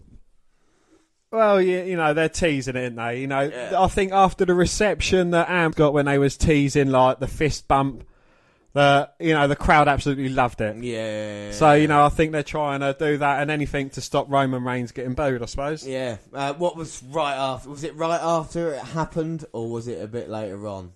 Oh, that bit was right at the end. Up next, Finn Balor called out Bray Wyatt, so that saga's not ended. So after Balor beat him as the demon, he beat him as the man. Yeah. But Bray's trying to say, well, you put your makeup on to become the demon or something, or to take yourself away from whatever you are, or something silly. But then he says, well, Sister Abigail's not dead. She lied to me. She never lied to me, you know, like Sister Abigail. And so apparently she's still about. Oh, so Sister Abigail are going to try and resurrect that now, then? That's a bit... There's been a few, like, people are saying, some people are saying, well, it's Bray's Sister Abigail. Oh, God. I think someone from NXT Developmental posted a picture, so, you know, teasing it could be her. Yeah, I mean, there's possibilities, isn't there, you know, with the people that it could be. I always had a good one. I know we're talking about that kind of fantasy booking. Should say quickly, the end of TLC, the end of the table match, and Natalia managing to slam both of Lay Cool through that custom table. That was a match down. It was quite entertaining for a first. I think Natalya and Beth Phoenix both looked really good in this match. I think it was just kind of a whitewash, really. Yeah, it proves how dominant these kind of divas of Doom were. Yeah, one of my fantasy bookings was always a Sister Abigail, AJ Lee. And AJ Lee, because she was always crazy, wasn't she? She was always nutted in a squirrel's turd. Exactly, involved in other wrestlers, like with CM Punk or Daniel Bryan. And plus AJ, we don't know what the AJ stands for, so she might have just added the J, and the A's Abigail. So, Abigail Lee, and then it was actually Wyatt. So, and have her involved, because she might have been able to pull that off, especially the kind of I think, I know it's a bit out of the box, but Rosemary from Impact Wrestling, have you seen her? She comes out like a female Finn Balor. Yeah, no. I think she'd be good. She would be very, very good. But as I say, it's an interesting idea, so if they do carry But hopefully if they do it right. Yeah. Yeah, so what about the undefeated Cruiserweight champion, Enzo Moore? Where was the main event player on? Oh, no, hang on. Hang on. Yeah, Bayley and Sasha Banks versus Emma and Alicia Fox. Oh. And, of course, Banks and Bayley won. It was a pretty substandard match, really, It's just a tag team match, but do you think they're trying to play into the hands? Because there's also, rumour has it, that there's going to be women's tag team championships as well. Oh, that would be very interesting. But again, yes. Yeah, where was Enzo? We want Enzo. Enzo Amore addresses the Cruiserweight division. And after showing exactly what happened a fair few times in replays, much to Corey's delight and my delight, of course, as well, throughout the night. But Enzo, he limped to the ring and he's bragged about what he's done for 205 Live. And although Amore announced anyone who tagged him would be fired, he's had a new contract clause put in. Anyone who touches him will be fired and they will lose their job. Oh, right. So all the wrestlers came out and they kind of surrounded him. Well, and they run. And then Enzo tried to walk away through the crowd, but wrestlers was coming through the crowd and they was all stood up on the ring apron. And, they were just surrounded Enzo, who was in the ring. Yeah, because Enzo said he's been disrespected as well, hasn't he? Because of the way he's been spoken to. So unless they apologise, he won't really want to be part of that. But it's interesting, Enzo... Because he's saying, well, I've put 205 Live in the main event of Raw for the past 2 weeks. And he has, to be fair. Do you know why they've put him in the main event all weeks? Why? They're saying at the moment because the NFL Monday Night Football is so huge, gets such a big audience, and that finishes always a little bit later, that Raw now are giving us the best 2 hours to begin with. They're trying to pack in the most, and then the last hour filling it with people that may be not main event material, and that's why Enzo has been main event in Raw. Ah, right. But, after saying that anyone who touches him will be getting fired. So the next match on the watch list is from SummerSlam 2014, the 17th of August, and it's AJ Lee versus Paige for the Divas title. We see Paige skipping gaily. These have been frenemies since Paige debuted the night after WrestleMania, shockingly winning the Divas title. Then AJ returned and challenged Paige and shockingly won back the championship. So we're talking about Raw, Dan. Yes. Enzo main event in. Yes. How did it end? Well, Enzo saying, I've been the main event for the Raw past 2 weeks in a row, yada, yada, yada. And as he was surrounded by the rest of the 205 Live division, Kurt Angle comes out and he says, well, in your contract, none of these others can touch you, but this new guy that I signed can. And everyone was expecting someone big to come out. Ricochet maybe, Will Ospreay. Well, someone who we thought would be good. Jay Lethal. Kalisto. Oh. What response did that get from the crowd? It wasn't the best response, but anyone beating Enzo Amore up is good in my book. It is, but I think tepid would be the best way of describing that. So Kalisto's going to be the next in line challenge Enzo Amore. He is, yes, and it is fitting for Kalisto to be part of the Cruiserweight division. Yeah, I mean, he's a great worker, isn't he? Former 2-time US champion as well. I thought he was part of the Cruiserweight division, to be fair. I'm not going to lie to you. I thought he already came over and that, but yeah. And then we finished off with Roman Reigns sat backstage dejected. Yeah, because of a 3-1 beatdown. Exactly that. Yeah, and putting up the prominent shield. as well. The fist earlier, you know, mocking Reigns. Fisting, yeah. The camera zoomed out a bit, and then Dean Ambrose was stood next to him. Oh. And then the camera zoomed out a bit more. And Seth Rollins was there. Yeah. And then they just knowingly looked at each other and nodded. And then Seth left. And Roman Reigns was just there on his own. It's the first time in about 2 years that Roman Reigns has been cheered in that moment in time. When they first saw Ambrose, you know, it said the crowd did go crazy and they thought, yeah, Ambrose. But then Seth Rollins, because he has been the man, the missing piece of this jigsaw. You know, Ambrose and Reigns haven't really had a fallout, have they? You know? Indeed, yes. Whereas with Seth Rollins now to come back and be a part of this, as Paige sends AJ face first into the barricade after it looked like she had her hair pulled out. Indeed, yes. So that was Raw. I mean, what were your thoughts on this kind of hinting at the Shield, Dan? Did it get you excited? It has, yeah, as long as they do it right. I mean, you know, they don't just want to... I'm glad they're not wasting it on Miz and the Miztourage. Yes, yeah. I think, you know, with the feuds that's going on, it could be like title for title, winner takes home all. You know, something interesting like that would be a good angle to it would be a good angle to do it. Yeah, no, that would be... It'd be really, really enjoyable because, interestingly enough, Dan, I will say this, interestingly enough, since the Shield split, all right? Yeah. So when Reigns, Ambrose, Rollins, when they do reunite, because it will happen. Oh, of course it will. It will be the first time since they split on June 2nd, 2014, that they've been a unit. A ton has changed in the WWE since then. So it's only 3 years ago, right? Yeah. But this is how much has changed. The night's results speak to that. A good number of superstars in action on that Raw since they exited the company. Rob Van Dam, Bad News Barrett, Batista, Damien Sandow, Ryback, Adam Rose, Jack Swagger, El Torito, Asana, Alberto Del Rio, and the Colons, who were still Los Matadores back then. Yeah. Paul Heyman managed Cesaro, and Ryback was still a team. Paige held the Divas Championship, a title that no longer exists. You can see time moves fast in WWE. 3 years can seem like an age ago, and it really does.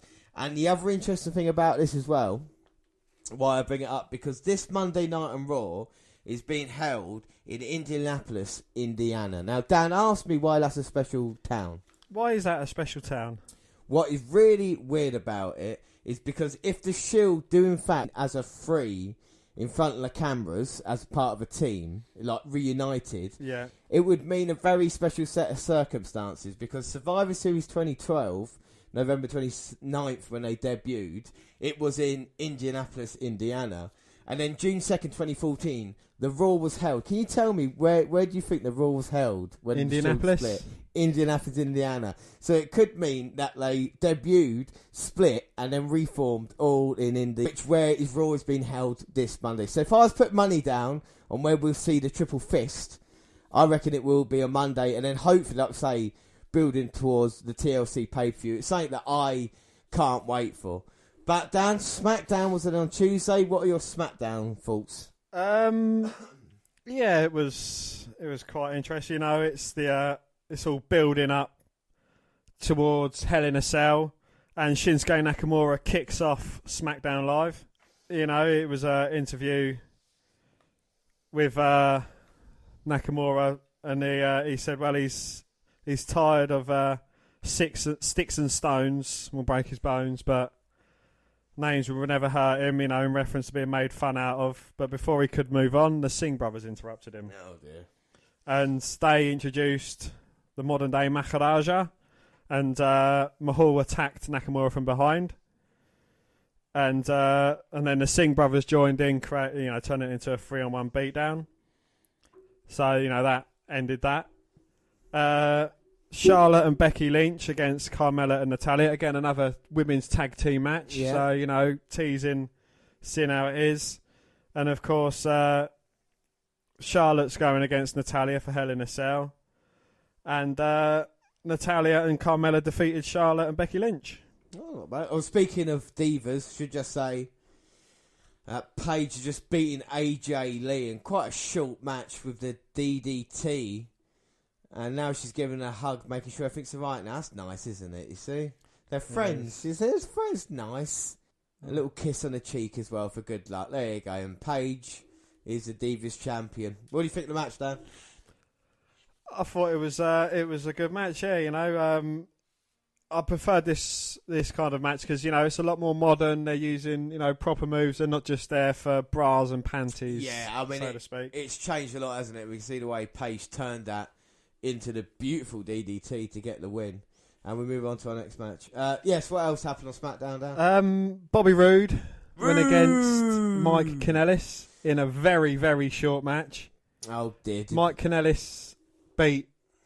No, he didn't. No, he squashed Kanellis. Literally hit him with a spine buster. Well, Mike Kanellis started off early. Hit him with a spine buster, glorious DDT. Job done. Oh, wow. So do you think Mike's been punished a little bit for Maria's pregnancy? I mean, Mike was to blame for the pregnancy, don't get me wrong, as well. Yeah. But, you know, maybe it's a little bit of a punishment. But then again, they're trying to build Rude up, aren't they? They most certainly are, yeah. But after the match, Dolph Ziggler interrupted the celebration, mocking the idea that he needs entrance to make his way to the ring. That's all Bobby Roode is an entrance. And, of course, James, you must know that well, as soon as you turn it up loud every time he makes it, and you have to have one a month. Yes, I have one a month, but like we talked about, Bobby Roode is the complete performer, isn't he? You know, he's everything. It's not just the entrance. The entrance of the cherry on the icing on top of the cake. Did you see that? No. Oh, you haven't? Oh, at the end of it, because, of course, Dolph Ziggler came out of a big drum, beating it, walking down to the ring, and then he went back, and then he got some little shooters, some confetti sprayers, oh, right. And then he had some maracas, you know. Oh, fucking hell. And then Rude was like, "Nah, that's not how you make an entrance." And then he waved his hands. He went, "Ooh, glorious!" And as he done that, his music hit at the same time he was supposed to do the glorious bit. Yeah. So that looked really impressive. You'll have to watch that. Most definitely. I'll catch up with it. Yeah. Yeah, you know, it was just adding fuel to the fire of them two, and then the Usos came out to read New Day their rights for Hell in a Cell. A bit boring, really, but you know, it's too many matches they've had now. Well, it ends, doesn't it? Hell in a Cell. Hopefully, yes, it does. Our next pay-per-view, or next show, actually, WNR125, Hell in a Cell, comes to an end, doesn't it? New Day and the Usos. But what else happened on SmackDown? Ty Dillinger, the perfect 10, went against Baron Corbin. Hey, Dillinger won. Yeah. Yeah. He did win. Oh. He beat Baron Corbin. He beat Baron Corbin. Yeah. Good lad. The heel Corbin tried to get him in a suplex, but Dillinger countered into a small package roll-up for the upset victory. So Dillinger did beat Corbin. Fair play to him. I mean, Corbin's win-loss record is fucking awful. It is, yeah. For a big guy. Exactly, yeah. But after the match, Styles was on the big screen, and he said, "You've got the ability of a thoroughbred and the attitude of a jackass." Yay. And he said he's worked hard to build SmackDown and would not allow Corbin to thrive off shortcuts. Fair enough. But again, you know, it's just adding fuel to the fire, which is Hell in a Cell. Yeah. And then, of course, Mr. Titan ripped himself, went against Aiden English. English started attacking early, tried getting the distraction from Rusev, who jumped up onto the ring apron. Obviously, he got caught with an RKO. Rusev attempted a sneak attack as Orton's back was turned, but as he was trying to slide into the room, Orton came down, punched his fist onto the mat, and Rusev backed away like a little bitch that he is. You know, it's not really much of a rivalry. I mean, really? Rusev has not been on the winning side of this rivalry. I don't care what anybody says. And at the end of the day, I'm expecting Rusev victory. But then again, I wouldn't put past Orton to fucking RKO him out of nowhere. Well, whichever one I put, the opposite's going to win anyway. So it don't really fucking matter to me. I know. So I'm going to write someone's name down, and then I'm going to cross it out and then put the opposite. And then the opposite will happen. And then the first name I'll write down. But and then, of course, the main event for Hell in a Cell, Shane McMahon and Kevin Owens, they come face to face. And Owens beat the granny out of Shane McMahon, and then Shane McMahon made his way back down, saying, "Look, you know, I'm not done with yet." You know, they fought outside the arena, and it was a powerbomb through the merchandise table, And then Shane McMahon limped his way back to the ring after Owens had already made his way back down there. So Owens destroyed McMahon on SmackDown. Yeah, well, he launched himself off the guardrail to take out Owens with a clothesline when he came back to the arena. And then he was table. McMahon continued to fight. And then Owens hit McMahon with a pop-up powerbomb to close the show. Oh, wow. So what were your thoughts? What was better, Raw or SmackDown this week? I think Raw was... Yeah? Yeah, just... the first 2 hours of Raw anyway. Yeah. And then the last 5 seconds. minutes. Yeah. We should say next match on the watch list. So everybody can watch any of these matches on the watch list. It is Bayley versus Banks, 22nd of August. NXT TakeOver Brooklyn 2015. What a match this is going to be. Banks come out like a proper star. Is this the one that made the main event? This is not the main event. No. The main event is the following month. NXT, I think, Respect, when the first ever women's Iron Man match, or Iron Woman match. But I personally think this one is a better match. Bayley's in a precarious position, and Banks just comes down, all her weight, the knees to Bayley. It's going to be over. No, managing to kick out. Oh. So our top 25 women list continues with number 10, and that is Charlotte Flair. She is 5'10". 5 foot? She is 5... Oh no, he started it off. She's 5 foot. With Charlotte Flair, and she is 5'10". She's from the Queen City. Her signature moves are the figure 8 leg lock and the natural selection. Her career highlights include Raw Women's Champion, WWE Women's Champion, Divas Champion, and NXT Women's Champion. Well, she may be the daughter of 16-time world champion Ric Flair. Woo! But Charlotte Flair, woo, is carving out a path of greatness all on her own. Displaying a level of athleticism that few superstars in history can match, Charlotte first captured the attention of the NXT universe with a type of statement victory that's rarely been seen before, or with her father watching on. Charlotte defeated Natalya at NXT TakeOver to win an 8-women tournament on May the 29th, 2014, becoming the new NXT Women's Champion in the process. In the months that followed, the self-proclaimed genetically superior athlete turned back one challenge after another, helping cement the women's division as one of the most competitive in all sports entertainment. But soon, she awaited debut as a full-time superstar in WWE, helping to usher in a genuine women's revolution in WWE, with Charlotte herself as the first of the new arrivals to win the Divas title, and the first athlete to win the Raw Women's Championship, a title that she would go on to hold 4 more times. The Queen would continue to blaze trails in the ring, going undefeated over 16 pay-per-views, and becoming one of the first to main event a pay-per-view, defeating Sasha Banks in a Hell in a Cell match. In the 2017 Superstar Shake-Up, Charlotte was sent to SmackDown Live, where she immediately established herself as a top contender to Naomi's SmackDown Women's title, though the Queen and Naomi would be attacked by the envious trio of Natalya, Carmella and Tamina during their championship match resulting in a no contest. While she didn't capture the title, Charlotte became the first female superstar in WWE history to main event a singles match on Raw, SmackDown Live and a pay-per-view. More challenges are bound to surface, they always do. Yet, come what may, Charlotte Flair will continue competing the only way she knows how, with flair. Woo! Okay, so number 9. Number 9 is Ivory, and she's 5'5". Dickhead. No, Ivory, she's 5'5", from Seattle, and a 3-time women's champion. But Lisa Mary Moretti, born the 26th of November 1961, had a little bit of experience before she joined the WWF, which is interesting because she was dragged along to an audition to be in the newly formed Gorgeous Ladies of Wrestling, or Glow. So that's on Netflix now, the new series about it, the documentary which she does feature on. And she was a part of that company until it actually go out of business. And then she did join the WWF in 1999. and one of the most passionate complaints of the women's roster. Like I said, Ivory kicked off her WWE career in '99 in the corner of D'Lo Brown and Mark Henry.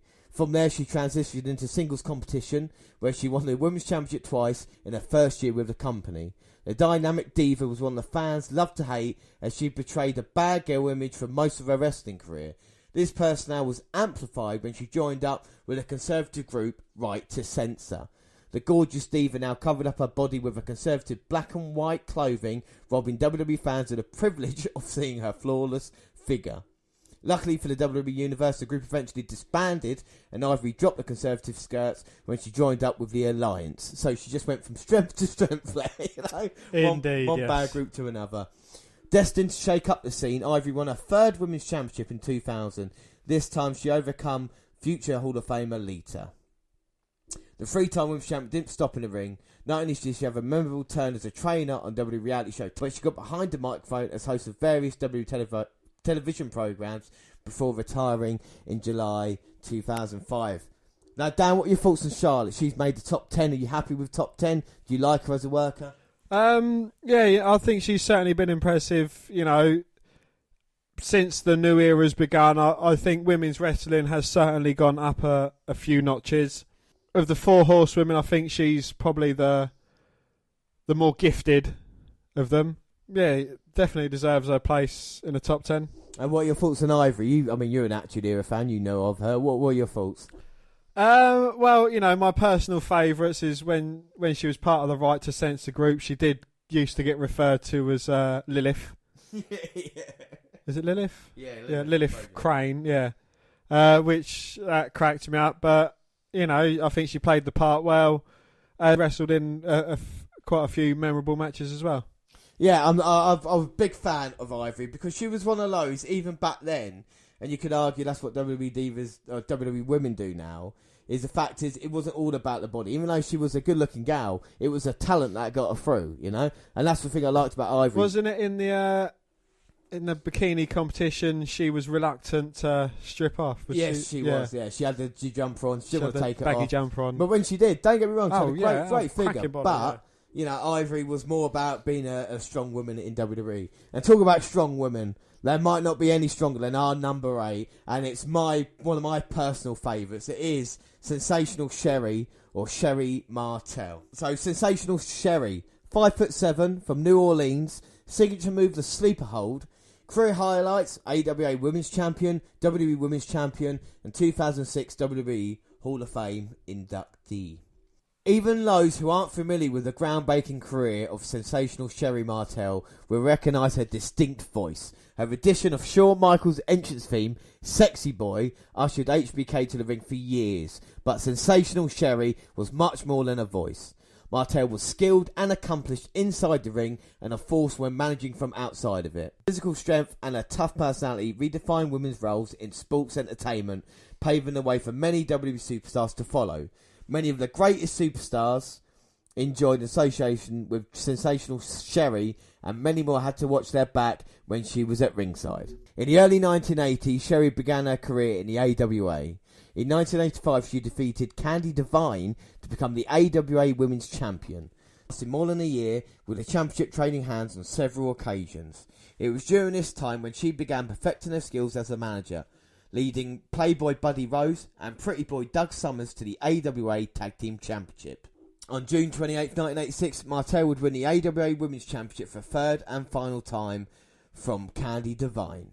On July 24, 1987, Sensational Sherri debuted in WWE, pinning her trainer and mentor, the fabulous Moolah, to become the Women's Champion. Sherri defended the gold against Debbie Combs, Velvet McIntyre and Desiree Peterson.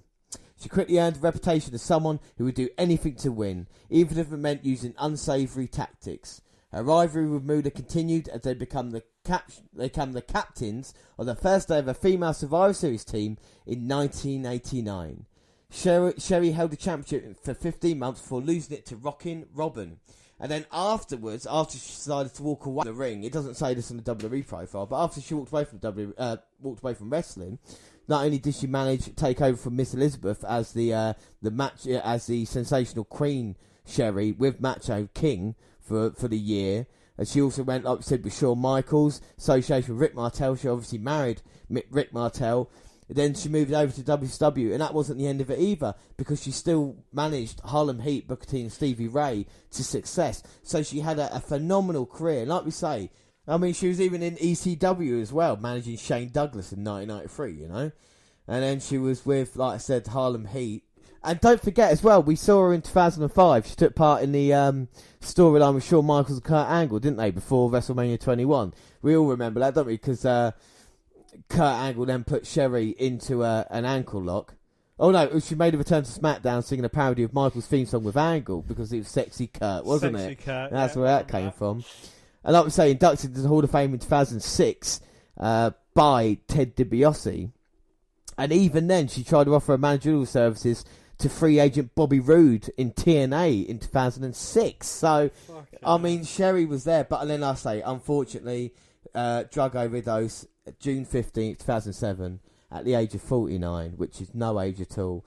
But Sensational Sherri, I had to fight to get you on the list. You're in my top 10 with your body of work maybe outperforms near enough every in this list. And there's no other bigger thing in saying that than that. And I mean, Sherri Martel, we watched SummerSlam 92 a couple of months ago, and she was so entertaining in it, wasn't she? You know, the way she kind of passed out at ringside, pretended to be out of it. Yeah. Shawn would be carrying her back and then get, the water thrown on her. She was, such a great performer. Fair play to Sherri. Any thoughts on Sherri Martel? No, I don't remember her too much as an in-ring performer. More for a managerial side of things, and she was a very entertaining manager.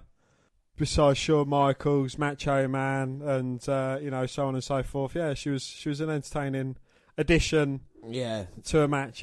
She's. I think she's a lot more better than the later days of Maria Kanellis,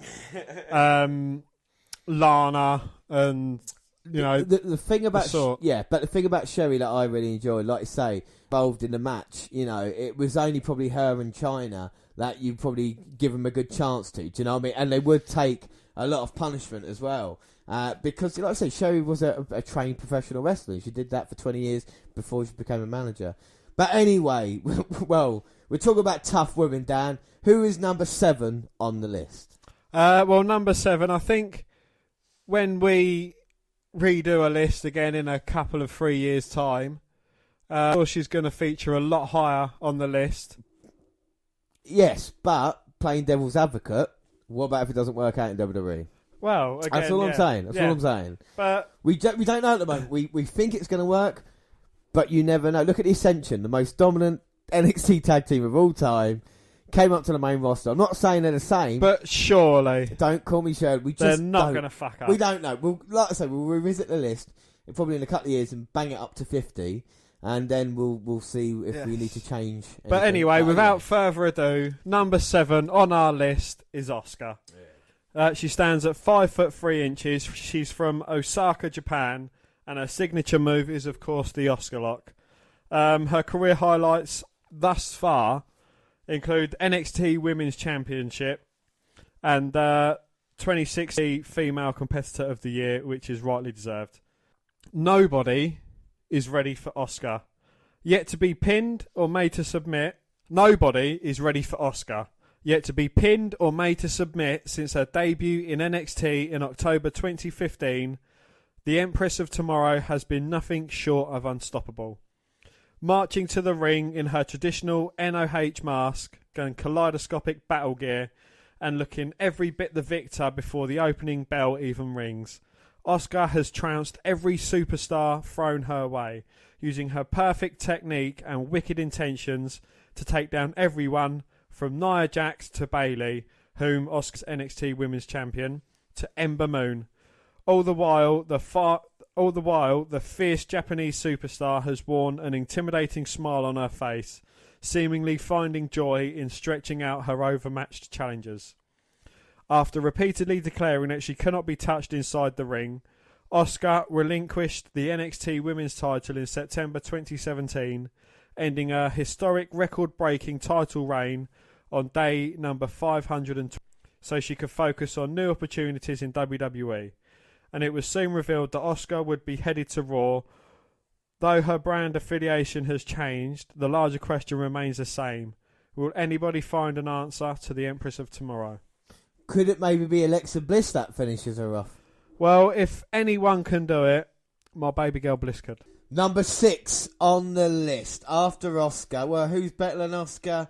Well, on this list at number 6, it is Alundra Blaze / Medusa. 5'10" for Tampa, Florida. The bridging German suplex. Women's champion, WWE Cruiserweight champion, and 2005 WWE Hall of Fame inductee. On the night of December 18th, 1995, Alundra Blaze walked onto the set of WWE's Nitro with her WWE Women's Championship in hand and proceeded to dump the title into a garbage can on live television. At a time when WWE had the advantage over the WWE in the storied Monday Night War, the incident was a cannonball through the front gates of Mr. McMahon's crumbling empire. Not only had another one of his competitors aligned himself with the competition, but a WWE title had been publicly disgraced. Still, while the segment has become one of the most defining moments of the classic era in sports entertainment, it has served to overshadow the stellar in-ring career of Alundra Blaze. A tall, attractive stunner with a fast smile and no shortage of attitude. Blaze clawed her way out of the frostbitten armories in the Midwest to become a mainstream celebrity in Japan, and the competitor who almost single-handedly has the women's championship in WWE. And she did it with the same moxie that led her to trash a title on TV. Breaking into sports entertainment in the mid-80s, Blaze started out in Vern Gagney's American Wrestling Association with the ring name Medusa. She may have been inexperienced, but her long legs and revealing outfits introduced a bit of rock star appeal that was in Minnesota rings at the time. Tangling with future Hall of Famers like Wendy Richter and Sherry Martel, Blaze developed quickly and earned passage to All Japan's Pro Wrestling, the greatest showcase for female talent that ever existed. AJW boasted icons like Bull Nakano and Aja Kong, who helped Blaze develop into not only a well-rounded grappler, but a minor celebrity in Japan. Upon returning to the US, Blaze entered WWE, where she served as a villainous member of Paul Heyman's Dangerous Alliance and a close ally to Ravishing Rick Rude. She broke out as a competitor on American Soul in 1993 when she joined the WWE as a face of the revamped Women's Championship. Defeating Heidi Lee Morgan to win the vacant title, Blaze introduced a physical Japanese style to the States through a series of grisly bouts against Nakano and Kong. When interest in the Women's Championship waned, WWE disbanded the division and released all female competitors, including still the WWE Women's Champion. Blaze was immediately hired by WWE, where she would finish out her in-ring career once again as Medusa. Following her controversial dumping of the title, she battled dangerous opponents like Akira Hakuto and Luna Vachon, linked up with a Macho Man Randy Savage, and even defeated Evan Courageous to win the WWE Cruiserweight title. Blaze was honoured for her career when she was inducted into the WWE Hall of Fame on the eve of WrestleMania 30. Blaze retired from the ring in 2001 after nearly 2 decades of one of the most revered women in all of wrestling. As for the WWE Women's title, she's still holding on to it. But isn't it interesting how, right, I know I've just talked a lot, but that instant of throwing the title in the trash, in actual fact, it was WWF's fault, because Vince McMahon released her as women's champion. So in actual fact, if she hadn't have got a job, do you know what I mean? It was Oh yeah, definitely. And then, you know, you can see her side of things. Well, WWE then signed her and said, "Well, if you still got the title, bring it in." So Vince McMahon didn't care, and then all of a sudden he did care once the title was in the trash can, you know. Yeah. And like I say, Alundra Blaze Medusa was blacklisted from the WWF or the WWE right until, you know, like I say, WrestleMania, the Hall of Fame induction ceremony. Very interesting. Any thoughts on Blaze or Medusa? No, you know, she certainly brought her own unique style of wrestling back across the pond from when she was fighting in Japan, which is, again, you know, is a revolution in itself. Yeah, no, you know, she was very impressive. Yeah. So we move on, and it is number 5, Dan. Well, heading up the top 5, it is Mae Young, and she's from Sand Springs in Oklahoma.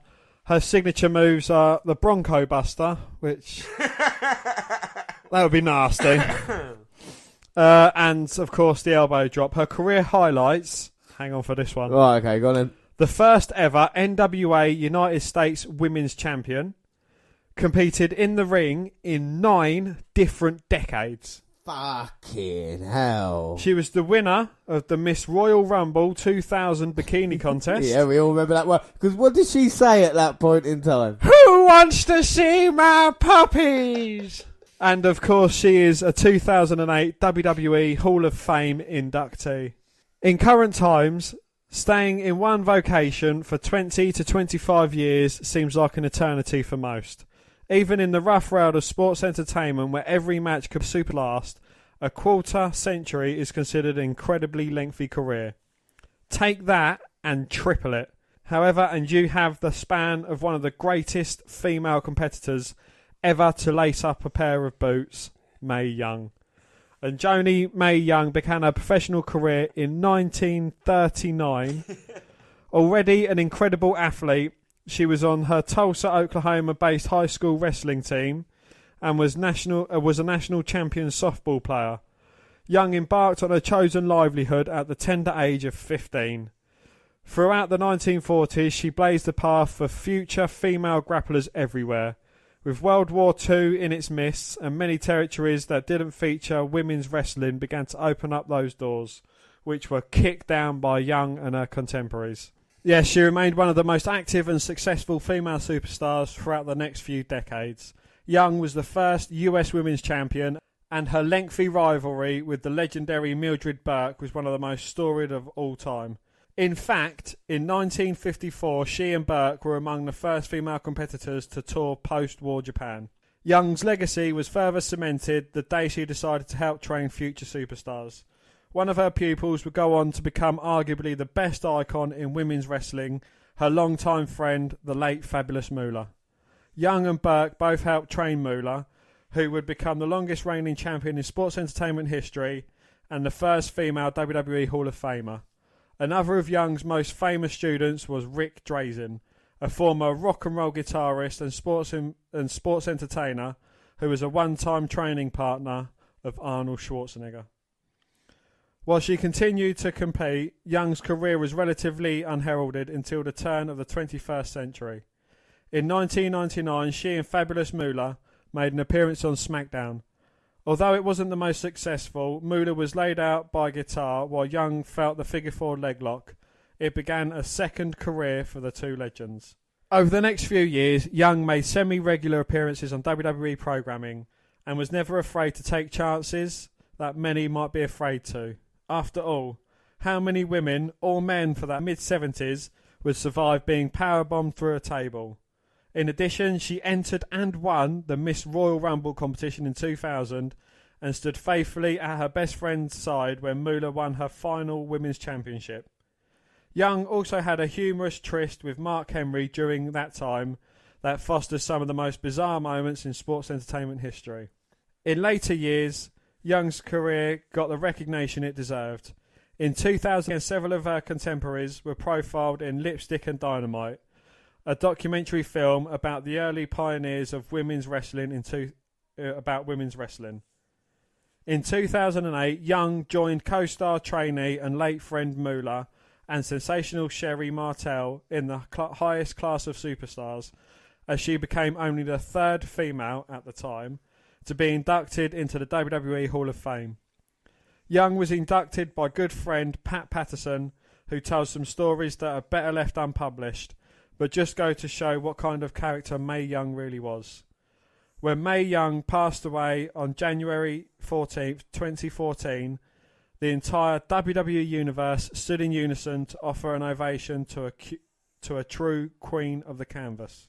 Yeah, and of course, since that moment in time as well, we've just had the Mae Young Classic, which is the very first women's tournament on the WWE network. So the impact of Mae Young is still being felt today, you know. And we talk about those skits. I mean, yeah, she won the Miss Rumble 2000 swimsuit. She also gave birth to a hand with Mark Henry, didn't she? Let's not forget about that.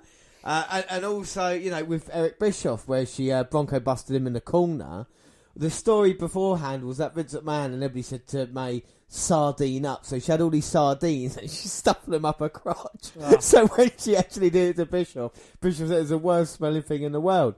But Mae Young, we're talking about, back in the day, she was a trailblazer. One of the few women who managed to continue it, like we said, for over 9 decades and wanted to wrestle on her 100th birthday. But Mae Young, a true legend.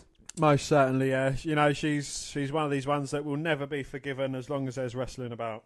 Can I just say, at the moment, Sasha and Banks have an absolute brilliant war. Banks is focusing on the arm of Bayley. I just remember what a great match this is. This is one of my favourite kind of women's matches, especially the rivalry and how Sasha Banks was, this kind of boss character. But again, nowadays they're teaming up together. Yeah, I know. So it's weird how times change. I think Banks is a better character like this, and now both women just going to slug it out now. You don't see it in it's a new thing. No, it wasn't there before. Being treated as the men, being in the co-main event, and like you said, Dan, earlier, they would main event the next pay-per-view as well. NXT women did change it, and the women's revolution came from this as well as how important this match was. But anyway, Dan, on with the list, and you have number 4. And who is number 4? Well, up next, at number 4, is Lita. And she stands at 5'6". She's from Stanford, North Carolina. Her signature move was the moonsault or the Lita Kunrana. Her career highlights include Women's Champion, 2014 WWE Hall of Fame inductee. Well, do you want to watch end the list and then do the Lita thing?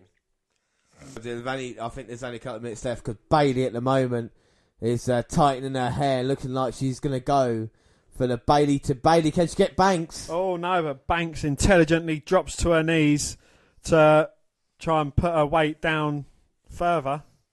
And she's trying to defend the NXT women's title. Oh, nearly got caught in a pin there. Oh, gets picked up by Bayley, but can't quite get the Bayley to Bayley. Oh, and Banks, the arm breaker. She's been working on the arm the whole... Oh, and gets the Banks statement locked in. Is this the end for Bayley? Oh, Bayley, nowhere to go. Middle of the ring. And she's struggling. And the fans are hot for this as they are anything in the entire card. Well, that's brilliant by Banks, isn't it? Stomping the arm of Bayley, stopping her from getting the... Oh, but Banks pushes her foot against the bottom rope, reverses it, but Lita gets in the crossface. Yeah, Bayley's got it in. Lita? Got Lita on the brain. Yeah, Bayley gets the crossface in. Oh, this could be it, Banks. Serious trouble. Bending the face back. Look how far back. Oh. Banks managing to get her foot out to the bottom rope and get some separation between. And which way will this go for Bayley and Banks? Fans on their feet applauding the action. Both women are truly spent, and you can see Bayley there supporting the armband from the late, great Dusty Rhodes. Banks might have been playing possum a little bit there. Hello, possums! Well, a boot to Bayley, but Bayley responds. Oh! Lifts her up to her feet. Bayley to Bayley. 1, 2. Oh, but Banks with the kick out. And no one can believe it. Listen to the crowd. Big match feel here. Well, the Bayley to Bayley didn't work. What's going to put Banks away? And a huge "This is awesome" chant coming up from the crowd. And now Bayley picking Banks up. Finish her off. Second Bayley to Bayley. Oh no. Is she going to try and go up and get a Bayley to Bayley off the second or top rope? She's got a place on the top turnbuckle there in a very precarious position. But Banks is managing to fight out. Oh my. Bayley grips tighter though. Banks fights harder. Oh, how strong Banks is. But Bayley responded with a forearm. Oh, she jumps up, forearm straight to the face of Banks, rocking her. Could this be it? Could this be the... And what is Bayley going to go for? Oh, my God! Banks hold on to the top there. I think she did. Bayley went for the drop kick. Got caught in the face, but Banks held on. And now Sasha Banks, second rope. Going to put Bayley away. Oh! Drops the knees onto her. Oh, but Bayley with the kick out. Oh. What a very precarious position these women are in. Banks can't believe it. How can the boss put Bayley away? And that takes perfect timing to get right. And the scream from Banks not being able to get the job done. But the longer Banks takes, the quicker Bayley can... the longer Bayley has to recover. Picking up Bayley's lifeless body. Now she's looking to place Bayley on the top. Bayley's managing to fight out, though. Well, Lee strikes straight on the mark. With the elbow back of Banks' head. Now Bayley going to the outside. Brutal elbow shots to the head of Banks. Now both women again up top in a very precarious position. Oh! Fucking hell. Bayley flips Banks over. Thunderous Bayley to Bayley. 2, 3. And that's the Bayley we need to see. Yes. In WWE. Yes, it is. What a response by the crowd. And what a finish here to one of the greatest women matches of all time. This is why it's on the WNR watch list. Unbelievable. Bayley gets the win. Dan, what do you think of the match? It was a bloody brilliant match, and I'm glad we stopped talking about these wrestlers to watch this, because I'm glad I've seen it again. I know, it's the second time we've watched this, but it's not the second time we've watched it on the podcast. I mean, I must have watched this match about 10 times, so... But I absolutely love it. And Bayley there, finally being the respect they deserve. And it told a great story throughout the whole match as well. But, you know, Banks thinking that she had Bayley's number, the never say die attitude of Bayley. Yeah. It's exactly these two characters is what we need to see from these two women here in the WWE, and especially in 2018 as we go forward. Most definitely, yeah. I wholeheartedly agree. But right, a terrific match, and definitely you want to watch if you haven't already seen it. Yeah. Like we say, with these matches, I don't know why I put the paper there. But anyway, the matches tell a story, you know, throughout women's wrestling, how it was first off in the 1980s with Moolah and Wendy Richter, through to the 90s with the reinvention with Alundra Blaze, then with Ivory, and of course Moolah returned in 99, and then Trish and Lita, which of course changed it all in the early 2000s, and then through to what we saw in Natalia, of course Beth Phoenix, Paige AJ, and then into this now, which is Banks and Bayley, you know? Most definitely, yeah. I mean, we could have included the WrestleMania Triple Threat, that women's match, but I think this one does it justice.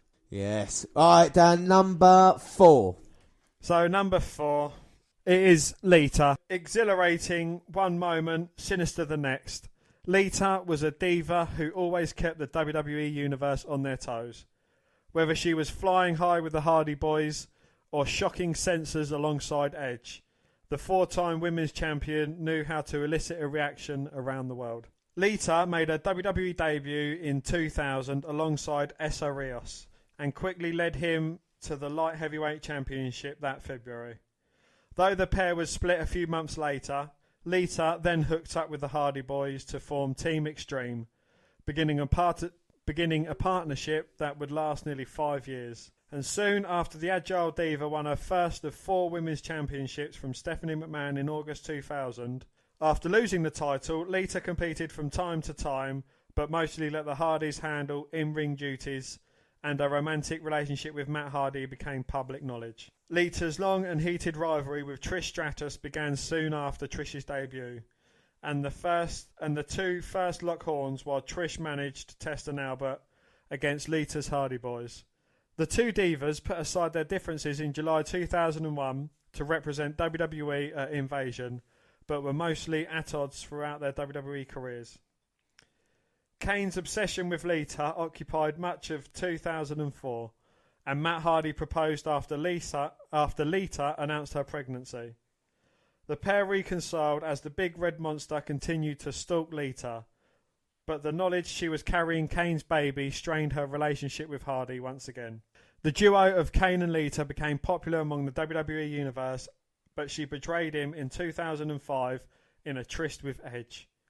The rated R couple enjoyed VIP treatment wherever they went before their party ended due to Matt Hardy's WWE return. After it had been revealed that Lita's long-term relationship with Matt ended due to her affair with Edge, the two superstars battled throughout the summer of 2005, with Lita often interfering on behalf of the Ultimate Opportunist. while in her fourth reign as women's champion, Lita decided to end her career in the fall of 2006 and was determined to retire with the title.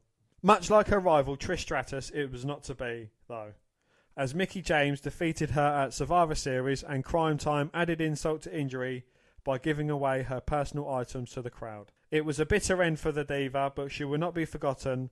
Despite her controversial nature during her last active years, WWE fans will always embrace Lita when she makes a rare appearance, especially the night before WrestleMania 30 when she took her rightful place in the WWE Hall of Fame. Well, we see a lot of Lita now, or we did do, because she provided, of course, commentary on the Mae Young Classic alongside JR, and we've seen her on the kickoff panels as well in recent times. But what are your thoughts on Lita? Why did she make it number 4 on the list? Because she used to have her thong outside her trousers. No, she was a brilliant in-ring performer. She always put it on the line. I think she was at her best when she was with the Hardys as part of Team Extreme. And yeah, I think she was a brilliant in-ring performer. And certainly she got induction as she rightfully deserved. Yeah, I mean, she might have been a bit, it might have been out of order when Matt Hardy, of course, did what she'd done with his best friend Edge. I mean, at the time, it was the biggest story going, and it kind of ruined that. Kind of, you talk about the Kane thing involved and then Edge as well. It kind of, convoluted that because they were for Matt Hardy during that time, during that time. But Lita, no, I think she was a good worker. I don't think she was a great worker. I think there are better wrestlers on this list. I think the reason with Lita, though, at that time, there wasn't that many, was there? And, of course, the rivalry she had with Trish Stratus, I think, brought that out in there. But I think Lita was a little bit injury-prone as well because of the high-risk moves that she did do. But she was exciting. And, of course, I think, even though a lot of controversy, she was a woman because, in the end, like we say, Crime Time, they sold, like, a dildo and her underwear and stuff like this to the crowd. So she was embarrassed, don't get me wrong. But it's nice to come back, and I think, she does deserve to be fourth on the list. Anything else about Lita? So, James, who have we got at number 3? Well, we are just starting our top 3, and some people might find it surprising, but at number 3 it is the fabulous Moolah. 5'6" from Columbia, South Carolina. Signature move, the backbreaker. She is the longest reigning women's champion in sports entertainment history and 1995 WWE Hall of Famer. And a bit like Mae Young's bio, I think this will be a big one, Dan. While the name Lillian Ellison may not be well known to sports entertainment fans, her alter ego is one that will never be forgotten, the fabulous Moolah. In the world of women's wrestling, there will always be one irrefutable legend that stands head and shoulders above the rest, and her name is Moolah. She was the longest reigning champion in the history of her chosen sport, or any sport for that matter, and she established a legacy that made her name synonymous with women's wrestling in a career that spanned over 50 years. Born Lillian Ellison in South Carolina in 1923, Moolah became a fan of sports entertainment following the passing of her mother. Her father would take her to shows as a young girl in hopes of cheering up his distraught daughter, and little did he know the impact it would have. Moolah was trained for the ring in the 1940s by then women's champion Mildred Burke, the sport's biggest female star at the time, but her career actually began outside the ring, where she served as one of wrestling's first female valets. Dubbed Slave Girl Moolah by promoter Jack Pfeiffer, she was an alluring presence at ringside for competitors such as the gruesome Elephant Boy and the United States champion Nature Boy Buddy Rogers. Wrong one.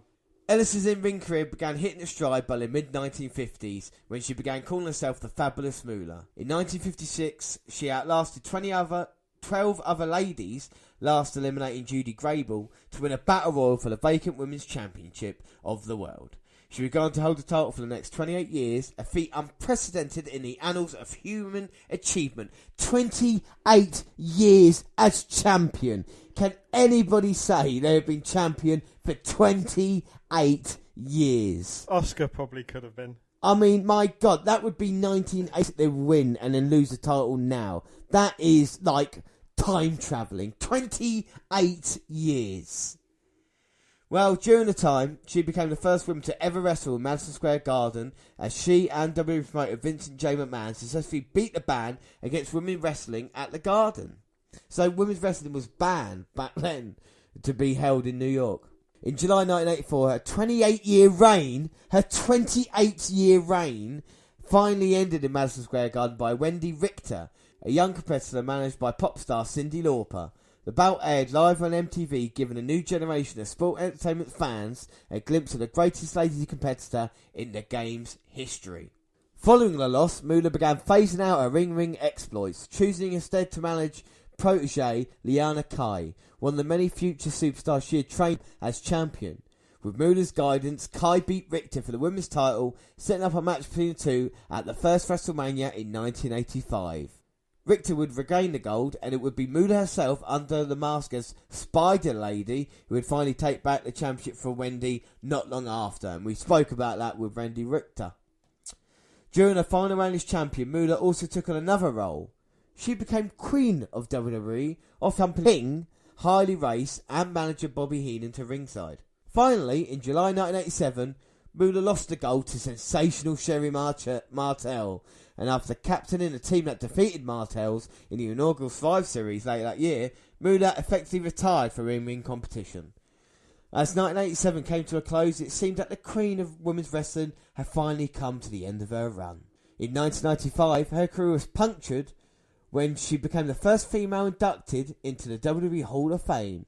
Inducted by then Women's Champion Alundra Blaze, Moolah was recognised as a true pioneer and biggest legend in the history of women's wrestling.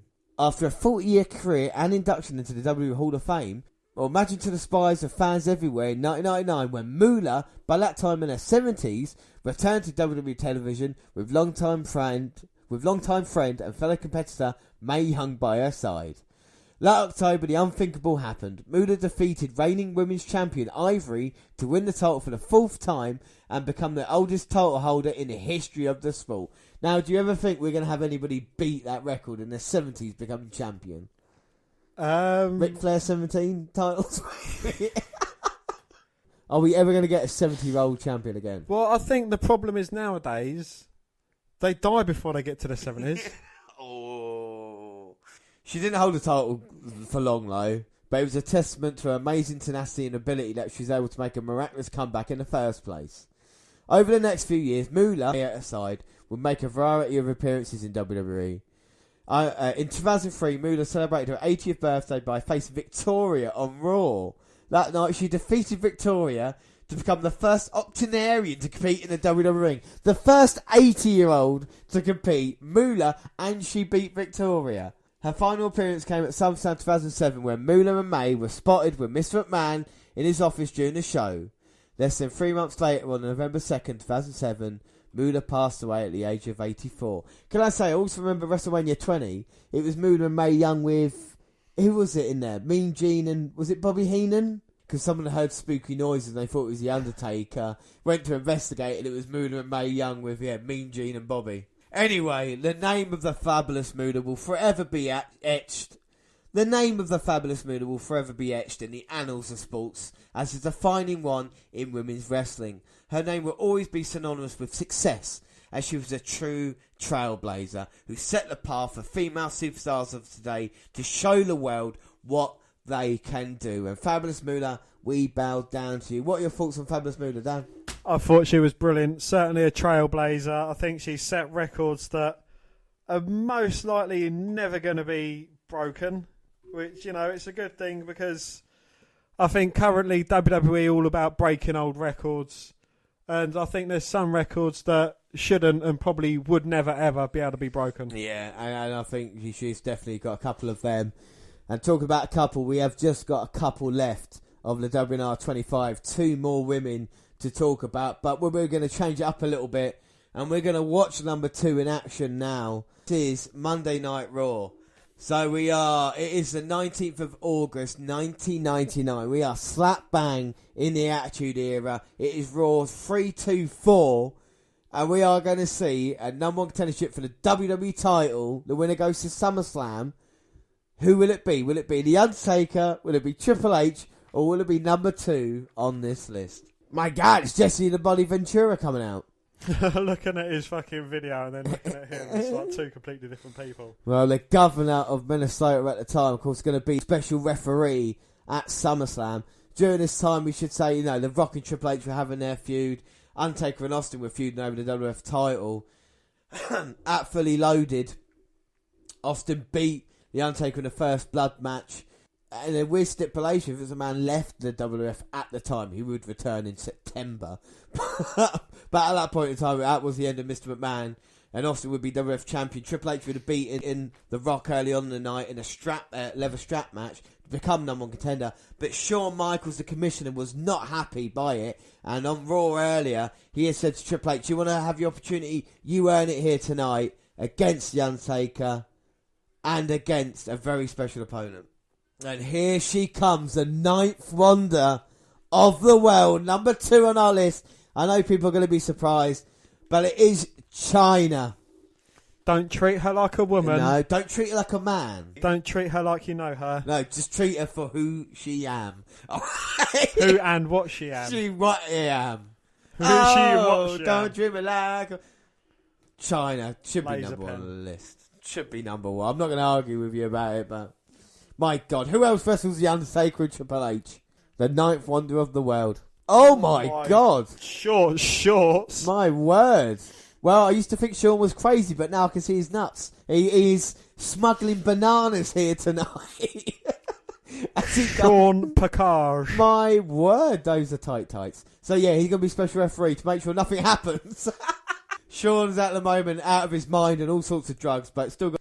As he stealth bums Chyna and tries to apologise. Chyna's not having any of it. She wants to be taken seriously. You can see she already had the surgery to kind of sort her jaw out. And I think she did become more attractive over time. Of course, I cannot watch any Chyna videos now because obviously it's too soon. And we're not talking about the wrestling videos. No, I'm not talking about other wrestling videos. The other 48 she did. 48? Yeah, 48. Oh my, battered ring piece. I know. Triple H coming out here. Of course, Triple H has been helped by Chyna for the past 2 years since her debut in the WWF, by Triple H's side. The problem is, because Chyna was such a great competitor, there's not a lot of her with great women's matches, her against a woman. You could maybe Ivory at WrestleMania 17, but that was a squash match, wasn't it, there wasn't that many other matches. Chyna did mix it up with the men, of course, the first woman in 99 to enter the Royal Rumble, first woman to enter the King of the Ring, first woman to the Royal Rumble, the first woman in the King of the Ring tournament. Yeah, 4 legends. Oh! And Chyna gets pie-faced out of the standoff, and it's just Undertaker and Triple H going mano e mano. The Undertaker just picks up Triple H, throws him into the corner, and Chyna's just sat there. No, Chyna's not going to have it anymore. Uh-oh. She gets grabbed round the throat by the Undertaker. Uh-oh. Go on, Chyna, fight it. Oh! She manages to break the Undertaker's grip, goes up onto the second rope. But gets met with a big right hand, knocks her straight to the outside. And now Triple H from behind on the Undertaker. Michael's making sure Chyna's alright. Big boot by the Undertaker on Triple H. Eliminates Triple H from the Royal Rumble.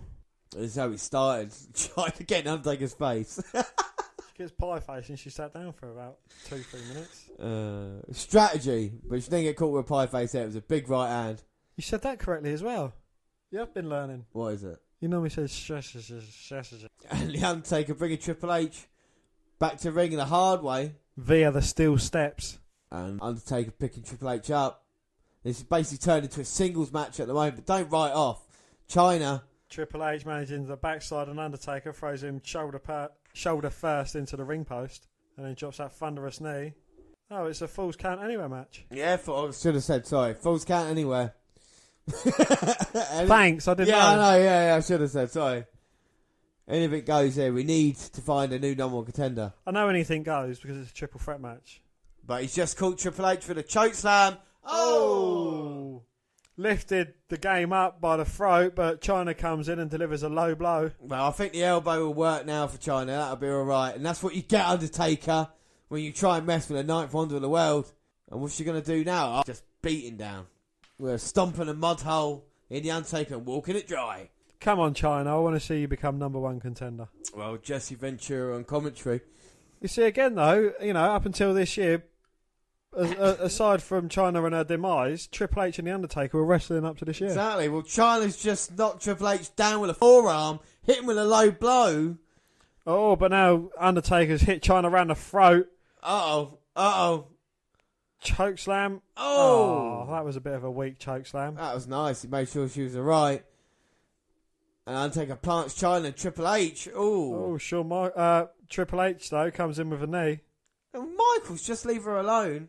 Were they both touching her tits? I think Triple H was then as well. Oh, he wants to go for the pin. 1, 2. But Undertaker breaks up the count. And now this is a slugfest between Triple H and Undertaker. My God. And China has knocked down Triple H and The Undertaker in this match. Both with low blows, might I add. Yeah, well, if it's effective. These guys are only punching at the moment. Nice back elbow by The Undertaker. Goes for the cover. 2.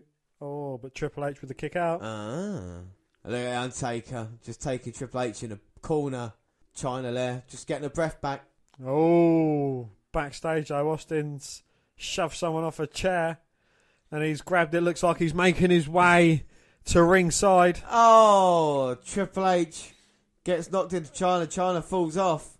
And Triple H gets eliminated from the Rumble for a second time. Well, Steve Austin was injured early on in the night when someone threw a concrete slab at him. We don't know who it was. The Undertaker checking on Shawn Michaels.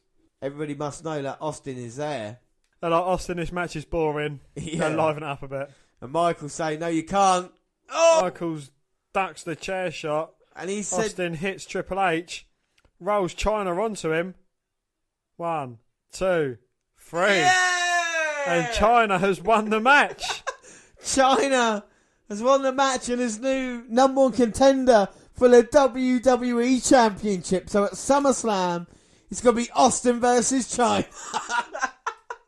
Austin made an impact. Well, I thought he had hair then, but he's actually been busted open on the head from earlier, obviously. And Undertaker is seething, but China has won the match. Dan, what did you think of that match? If anything summed up the Attitude Era, it's that match. Yes. Match quality, it was absolutely terrible. But for entertainment, it was great. It was certainly entertaining and it certainly delivered on the level. Exactly. Women getting beaten up. Steve Austin with chairs. The only thing it needed was Rock to come out and put someone through a table. That is exactly, yeah. I lied to you earlier about the number of films she was in, Dan. Go on. Right, so she made her porn debut in 2004 with One Night in China, of course, with 123 Kid Sean Waltman. She was then in 2009, Another Night in China. 2011, Backdoor to China, which were one of my personal favourites at that time. 2012, China is Queen of the Ring, kind of sums itself up. Loads of anal. 2012, Avengers Triple X, a porn parody. She played She-Hulk. And then that was a very successful film, so a spin-off in 2013, it was She-Hulk, the porn parody, starring China. She won in 2006 the AVN, the Adult Awards, best-selling title of the year, One Night in China, and best celebrity sex tape, Backdoor to China. China, 5'10", Gorilla Press Slam or Powerbomb or Pedigree used to be her signature moves. And this is the list of accomplishments. You ready? Intercontinental Champion. Women's Champion. First woman to qualify for the King of the Ring tournament. First woman to qualify for the Royal Rumble match. So she was definitely a trendsetter during a tough time of the Attitude. But of all the wonders of the world, perhaps none shone brighter as China. The ninth wonder of the world for her Amazon power, the late WWE champion, late women's champion blazed a trail unlike any woman in WWE history. Even by the anti-establishment standards of the Attitude Era, China upended the status quo from day one. Whereas some female competitors of the time may have seen her as more flash than substance, China came to the WWE to fight, serving as the intimidating bodyguard to both Triple H and Shawn Michaels as an original member of Generation X. She continued in the capacity of enforcer when the legendary group's ranks swelled, but individual success was quickly to follow. Success, however, is probably too soft a word to describe China's accomplishments or Impact. Boldly treading into territories previously reserved for the Y chromosome contingent of the WWE locker room, Chyna broke as many gender barriers as she did bodies. She was the first woman to qualify for the King of the Ring tournament and the Royal Rumble match, accomplishing the both 99 and 2000. She was also the first woman to hold the Intercontinental Championship, which she achieved on 2 separate occasions. Ironically, it wasn't until the tail end of her WWE career that Chyna targeted the Women's Championship. Like all of her goals, she achieved in dominant fashion, dismantling Ivory at WrestleMania 17 to seize the title, which she held until her departure from the WWE 9 months later. Of course, there was an argument happening backstage. Chyna said she was as big a star as The Rock and Steve Austin, deserved to be paid as much. And don't get me wrong, Chyna was a really big star. You know, she appeared in stuff like Third Rock from the Sun and other crossover, TV programs. But obviously she wasn't on The Rock and Austin's level, but she thought she should be paid as much, and this is why the kind of disagreement came. And while Chyna's time in WWE was somewhat brief, the milestone she accumulated would echo long from the squared circle, and her influence on sports entertainment never faded. Not only did contemporaries like Lita and Trish Stratus continue the trailblazing work she began, but Chyna also paved the way for future women's division powerhouses like Beth Phoenix and Nia Jax. During her tenure in WWE, Chyna spoke on several occasions of her desire to be Queen of the Ring. Truthfully, she claimed that right, if not the crown itself, from day one. Anyone who tried to deny her that right inside the square circle has long since been proven wrong. And like we say, Chyna just completely dominated anything she tried to say. Was a winner as well. First member, one of the original members of D-Generation X, which is one of the greatest groups of all time. 2-time Intercontinental Champion. No, to win it once, maybe a fluke, you think, oh, okay. To win it twice, the way she did. Wasn't one time she was co-Intercontinental Champion with Jericho? Exactly, co-Intercontinental Champion with Jericho, along with that. So, all these times, and that was banging the attitude towards women with bra and panties matches. Chyna was treated differently. We've even seen the triple threat match, even though The Undertaker was, disrespectful, Chyna still had made her mark in that match.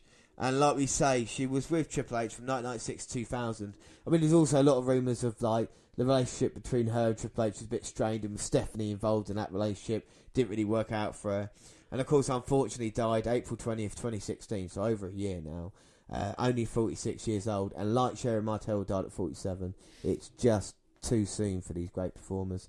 And it's pretty depressing because if we look at it, if we look at we had Sherri, we've had Mae Young, Moolah, who probably had good innings, and now Chyna with this. But yes, that is number 2. Anything else, or anything you want to say about Chyna, Dan? No, she was certainly a great in-ring performer. She was one of the more well-known figures, especially female figures, I was watching as I was growing up watching wrestling. She certainly stood out amongst the others. Not just for her size and capabilities, but, she was wrestling men. She didn't have anything holding her back. As you say, she qualified for King of the Ring. Yeah. She qualified for the Royal Rumble, was even in it twice. And, she was just impressing, and she was breaking barriers all throughout her career, which, I think is great. And, again, as you were saying, when it was a time when there was divas, it was bra and panties. It was, they was just more showpieces. And Chyna, still managed to regain her composure and get a lot of respect from competitors backstage. Yeah, exactly. And like I say, her impact will never be forgotten. In the women's revolution that would come years later, Chyna started it off because she wanted to be an equal. And the similarities between superheroes like Wonder Woman or something like this, be alongside Superman and Flash and not be at home waiting for them to come back, And I think Chyna did that, and I don't think there's any woman on the list, who could literally hang with the biggest superstars of the day. Oscar. We've seen Austin involved in that. We saw Triple H, saw The Undertaker. There's no bigger, Right, so before we get on to number 1, Dan, number 1 on the list, we'll just run through the top 25. Okay, so at number 25, we had Sable. Number 24 was Tori Wilson and Stacy Keibler. 23 was Wendy Richter. 22 were the Bella Twins, Brie and Nikki. And number 21, Mickie James. Number 20 was Victoria. Number 19 was Luna Vachon. Number 18 was AJ Lee. Number 17 was Becky Lynch. Number 16, Jacqueline. Number 15, Bayley. Number 14, Molly Holly. Number 13, Sasha Banks. Number 12, the beautiful Alexa Bliss. Number 11, the Glamazon Beth Phoenix. So we move on to the top 10, and it was Charlotte Flair. Oh, you didn't woo. In number 10, it was Charlotte. Woo! Flair. Number 9, Ivory. At 8 was Sensational Sherri. Number 7 was the Unstoppable Oscar. Number 6, the Trailblazer, Alondra Blaze. Number 5 was Mae Young. Who wants to see my puppies? Number 4 was the thong wearing... No. Number 4 was Lita. At 3, the Fabulous Moolah. Number 2, the ninth wonder of the world, China. And at number 1, well, Dan, you have the proud privilege of telling everybody here what number 1 is after this ad break. Coming up on the WNR podcast. Well, of course, this is episode 125. We're looking at our top 25 women. But up soon, we've got our next episode, which is the Hell in a Cell pay-per-view. We have hopefully an end to the feud. The Tag Team Championships, Hell in a Cell match. New Day going against the Usos. So we have WWE Women's Championship on the line. We've got Natalya going against Charlotte Flair. Woo! We have US Championship gold on the line. AJ Styles going against Baron Corbin. I'm sure that will be phenomenal. We also have the Hell in a Cell main event. Kevin Owens going against Shane McMahon. Yeah, so that is going to be a huge match. Dan, any predictions you want to tell me right now? I think you should wait until the pay-per-view. I'm going to give you one, actually. I'm going to give you one. And that is for the kickoff match. And I think Get off the train. Zack Ryder Get off the train. and Mojo are going to win. No, well, fuck you. They're going to dominate the match and they're going to beat their weaker competitors. Well, that's the next one. We've got coming up, like we say, not only that, WNR125 afterwards, which is the WWE Network Roundup, where we watch 205 Live and NXT Update. What have the Undisputed Era been up to on the next edition of the WNR Network Roundup? And what about Enzo and 205 Live as well? We ask ourselves, how is the new Cruiserweight Champion for the show? What else have we got coming up in? We've got episode 128, which is a TLC pay-per-view, or, as you would like to better know it, the debut of the arse-kicking number 7 on our list, Oscar, and possibly they're teasing the reuniting of the Shield. Ooh, that's going to be an interesting one. We'll see if we can believe that or not. And last year we did the scariest matches, a bit like we did Most Ridiculous this year. But we're going to be a little bit different because it is 20 years since Halloween Havoc 1997 and the legendary classic match, Rey Mysterio, Eddie Guerrero, Cruiserweight title. Not only that, Piper versus Hogan, and of course Sting being in the rafters as well. What will happen when the NWO dominate? We'll find out at the end of October, and then into November. And then into November we've got episode 130, which is Controversial Characters Part 2. The much anticipated follow-up to our first Controversial Characters episode. Which was episode 16. So people have been waiting very long time. It has, yes. Only 114 episodes. But it is on its way. We put a lot of thought into it. We're still fine-tuning a few points, but hopefully it's going to be as controversial as the one before it, if not more. Episode 131, we've got Survivor Series 1997. Again, 20 years down the road from that, and we're going to see what's happened to all the wrestlers that perform there. Well, you talk about controversial, about the controversial characters the week before, and then going into the Montreal screw job, where we discussed that, like I say, 20 years on. I mean, we'll find out. I reckon we're going to be on different sides, and we're going to have to fight the corner of either man and see who comes out on top for that one. I think it's only fair. And then, again, into November, we've got episode 132, which is the next lot of Roundup, which is the 205 Live and the NXT catch-up there. Yeah, and then on the way to Survivor Series and NXT TakeOver at the end of November, of course, we're going to have the live shows the weekend. I think the 18th and 19th of November will be coming live again. So there's so much to come. And, of course, into December, if you want to get that far ahead, we've got the year-end awards, haven't we? And the end of the prediction leagues and everything like this, the year-end roundups and the greatest matches, and it's all good stuff. But let's get back to the WNR125, the top 25 win of all time. We've listed the top 24. We've got one left. Who is number one, Dan? Who is number one? It is none other than... You'll find out after this break. Nah. I'm joking. We've had enough stalling, enough breaks. It is Trish Stratus. Is that it? I thought I was expecting... It is Trish Stratus. Hey! Woo! Thank you. Trish, woo! Why Trish Stratus? Dan, tell me a little bit about her. Well, she stands at 5 foot 5 inches. She is from Toronto in Canada, her signature move is the Stratusfaction and the Chick Kick. Her career highlights include Women's Champion, Hardcore Champion, 2013 WWE Hall of Fame inductee. Trish Stratus might be the greatest diva ever to set foot inside a WWE ring. Well, we certainly think so. Yes. Gorgeous, powerful and talented, the Canadian beauty was easy on the eyes but tough on opponents. This rare mix of good looks and skill helped Trish hold 7 women's championships during her run with WWE. Stratus's reputation as one of the greatest females in sports entertainment history did not come easily though. First achieving success as a fitness model, she entered WWE in March 2000 as a manager, leading the careers of Test, Albert and Val Venus.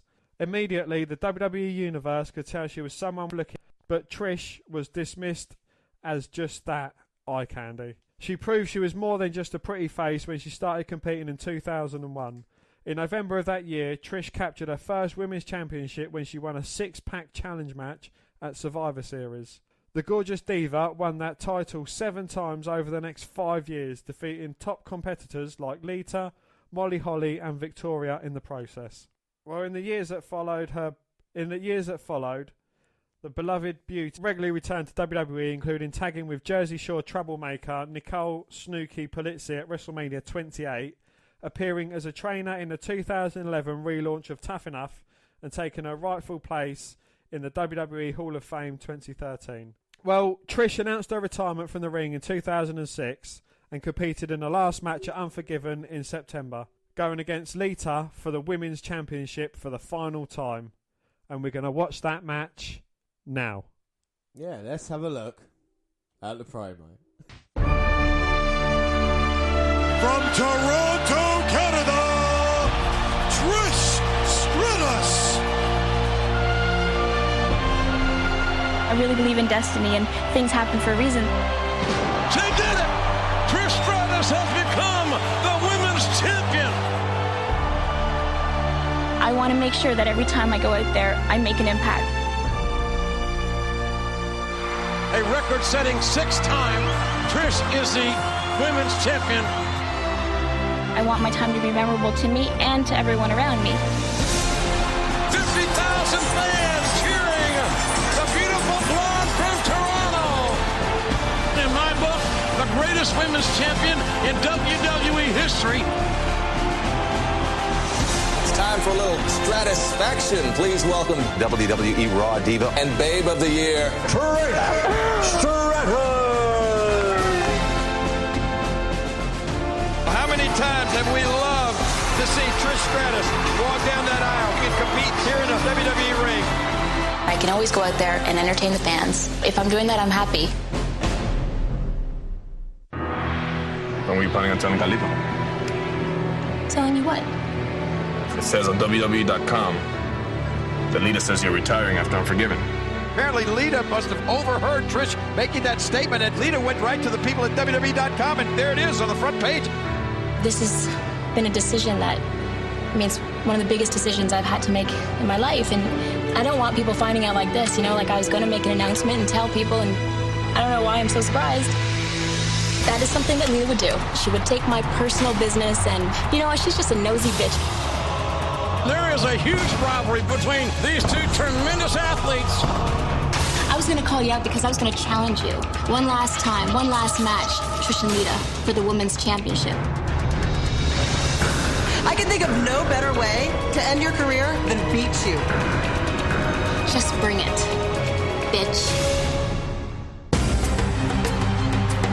Thank you for coming on this amazing, awesome ride. It's hard to believe that the end of a magnificent 7-year run is about to happen. I think if it's any time to go out, it's at the top of your career.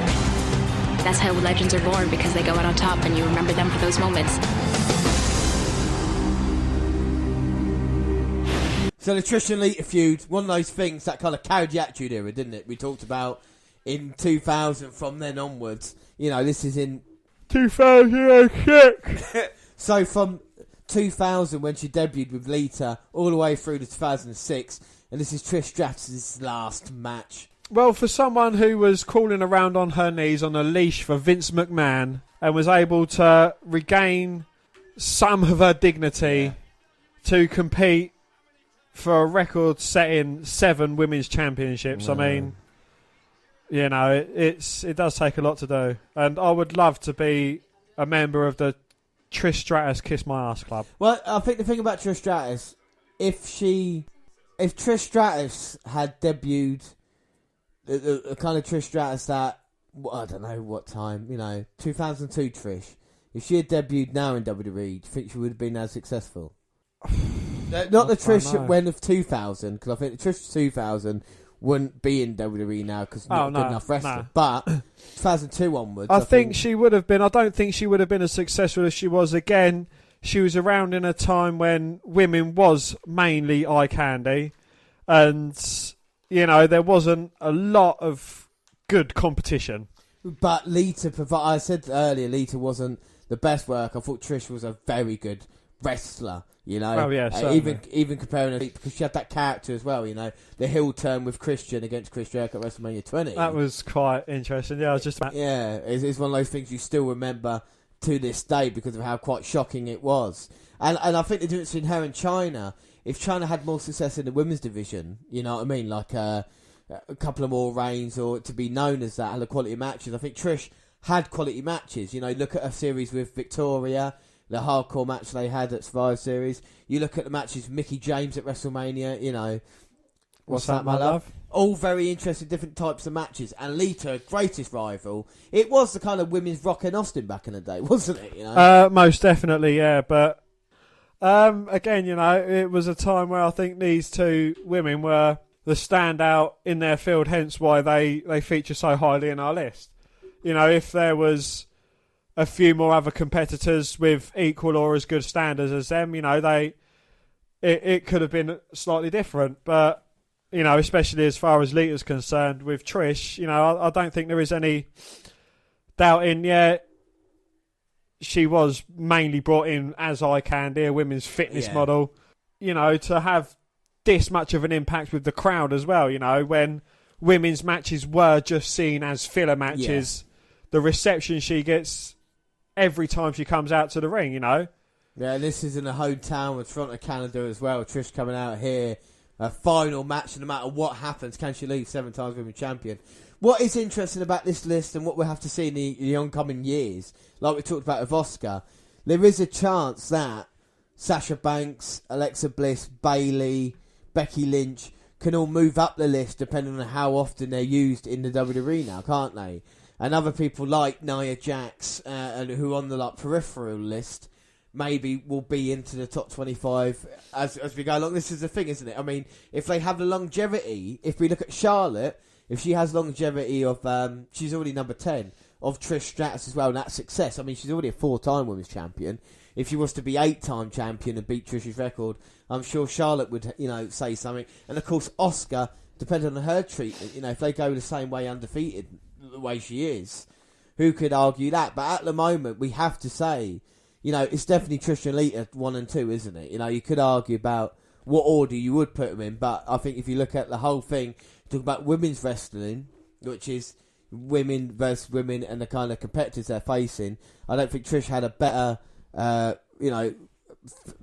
number of opponents. Talk about Victoria, talk about Lita, talk about anybody involved, and the kind of quality as well. Let's see how this match goes, though. And in the early going, of course, both women know so well. know each other so well. Most definitely, but I'm not gonna lie. When I was watching on DVD before the times of the network, these matches would get skipped.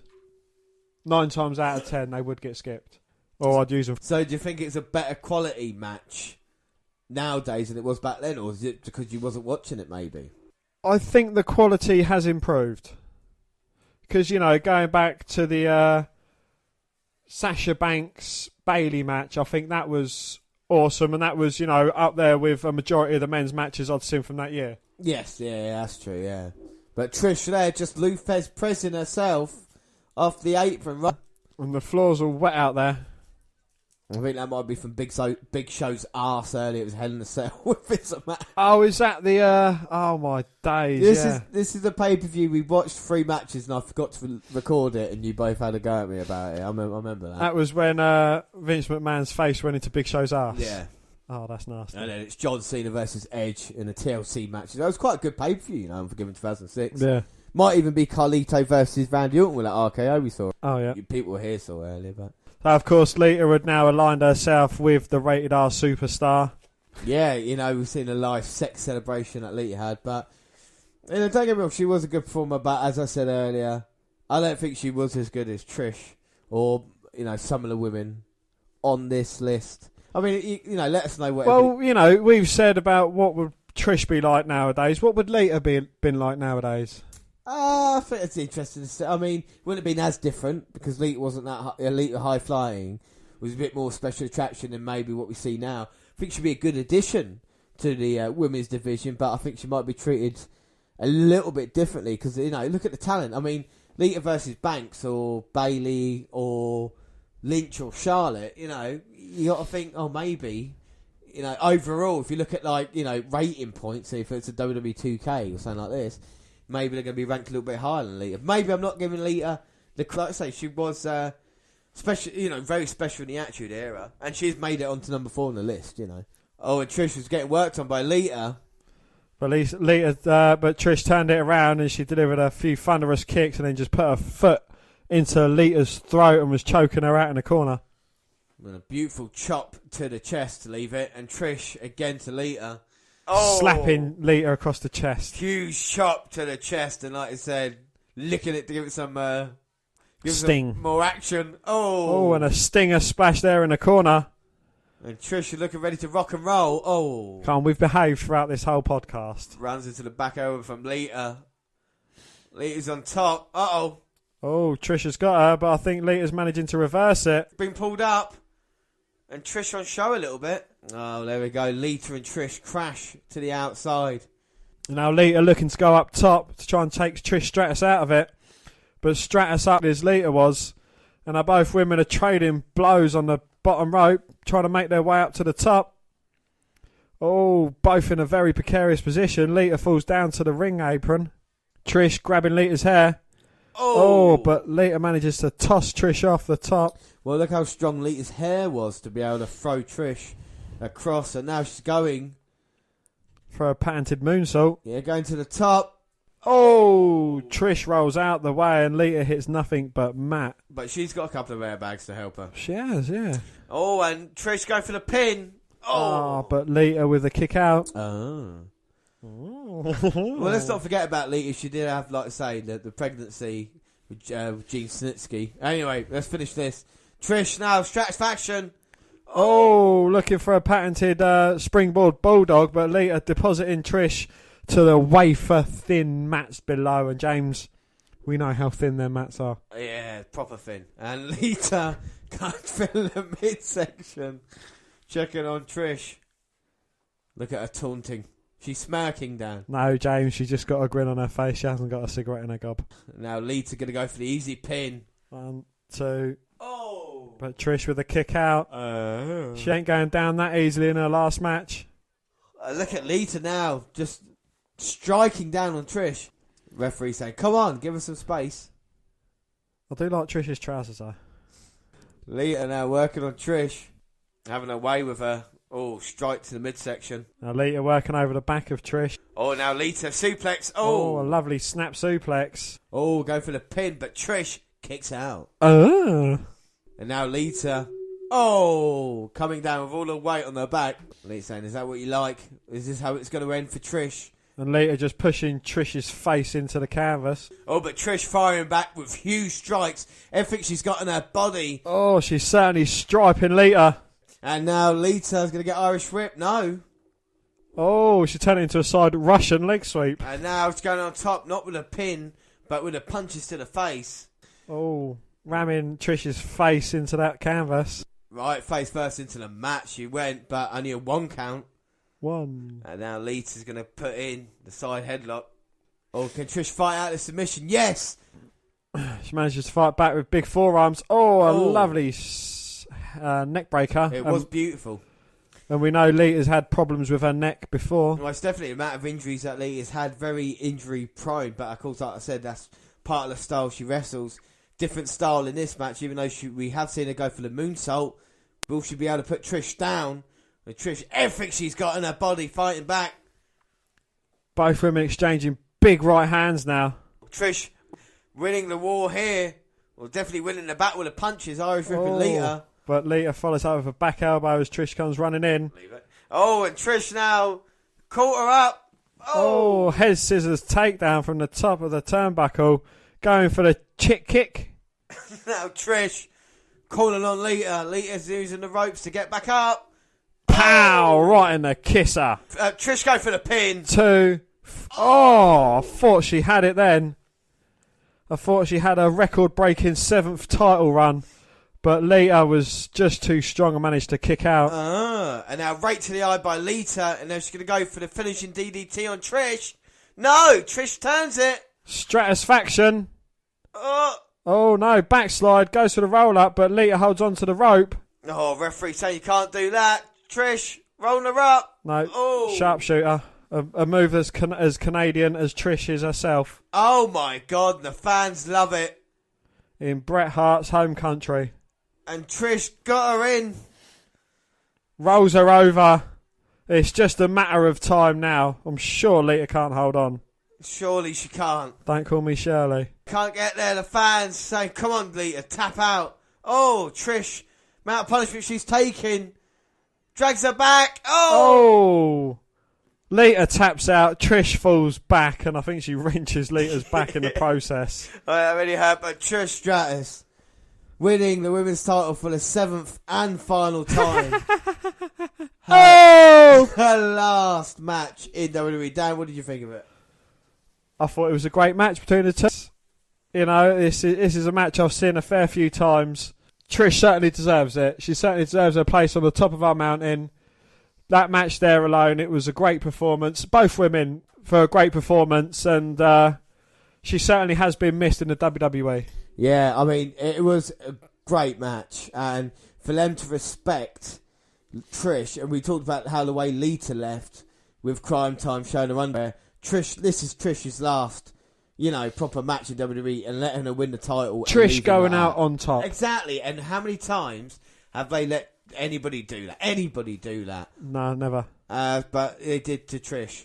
So that is it. That is our top 25. Dan, what are your thoughts on the whole 25 list? You happy with it? There's a couple of changes I'd like to make, but we had to accommodate it to suit both of us. Yes. Which, I completely understand. But, yeah, it's a list of 25 great competitors. There's a few that they could have maybe made the cut. Maybe next time when we amend it, when we update it to a women's list of nowadays, it's going to be completely different.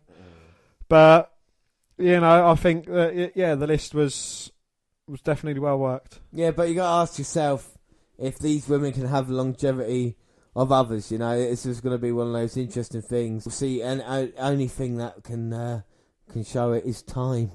So at another time we will come back about the moment that's top 25 list.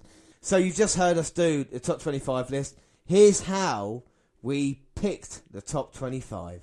But what we're going to do right now is something that we've done for the WNR125 and the tag teams as well, is try and decide the 25 women going forward and then we'll bring you the list in order as well. So today's not about the order, it's just about trying to pick 25 women in the history of wrestling, which is a lot harder than you may think. I think what we should do, Dan, we have a maybe pile, and we have a no pile. So if either of us both say no, or you know what I mean, we'll work it out. But we need 25. So, what I think we should do first is that we've both made little lists, haven't we? Yes. So we'll just run through. We'll just run through one each and see if we agree first. All right. So I'm gonna put a yes, no, and maybe pile. Yep. And then we need 25 women picked out. So, and like I say, we're probably gonna be a lot of maybes, and then come back and argue the point with them. Okay. Yes. So my first one I want in there is Alundra Blaze, Medusa in the top 25. Yes, I'll give you that. Yeah, you want her in there? Yep. All right. So, Defo, Blaze. Then again, this could all change by the end if we run out of numbers. All right, go down, go on. Paige. Put her in maybe. Paige goes maybe. I can't accept Paige yet with the amount of talent we've got there. All right, mine next. This is a bit of a cheat. Fabulous Moolah. It's got to be there, isn't she? She's one of the original divas. There's Moolah in there. Who you got? On that note, I'm going to cheat one, and I'm going to get a definite yes here. Mae Young, do you want to see my puppies? Who wants to see my puppies? Yes, Mae Young makes a list. That's already 3, you see. 3 seems easy at the moment. Well, all right, I think I'm going to do my ones that I think are definitely getting in there. Sherri Martel, Sensational Sherri. Are we doing women or are we doing wrestlers? Well, she is both. Yes, but she's not really too much of an established wrestler. She's more of a valet. I think if we look at the history of her, from women's wrestling and what she had, and what she became, the impact she had with, Harlem Heat managing them as well in WCW, with Macho Man Randy Savage getting involved in his matches. I think, I'm gonna have to say maybe for now. Oh, all right, Sherri, but I disagree with you. All right. Your one. Trish Stratus. Yeah, Trish in there, yeah, Trish. Well, it's probably going to be maybe from you as well then. Miss Elizabeth. Again, not an established wrestler. If we do managers, then yes, definitely should make it on the list. Would she? Managers? I think she was the first woman of wrestling as well, wasn't she? She such a big impact. Anyway, we'll come back and fight. Go on, your one. Sable. Maybe.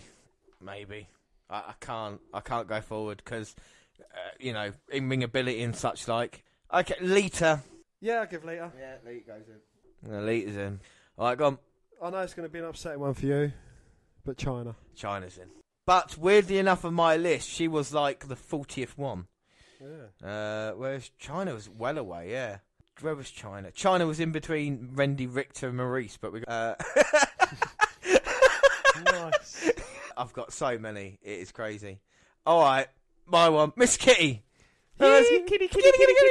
We saw her titties at Armageddon. For her bikini, for her bubble wrap bikini. Yeah. She's made the list. Yeah, Miss Kitty's in. She might be out by the end of the night, but at the moment she's in for now, yeah. She's in for now. The second ever woman to enter a Royal Rumble, eliminating none other than the great Khali, Beth Phoenix. Oh, Beth Phoenix makes a list. Beth Phoenix is in. There we go. She's in. Of course, getting inducted into the Hall of Fame this year. She goes off my list. All right. So we talk about Beth Phoenix. What about Natalia? Long enough time? She just made the... what? Yeah. Yeah, I just put her in maybe.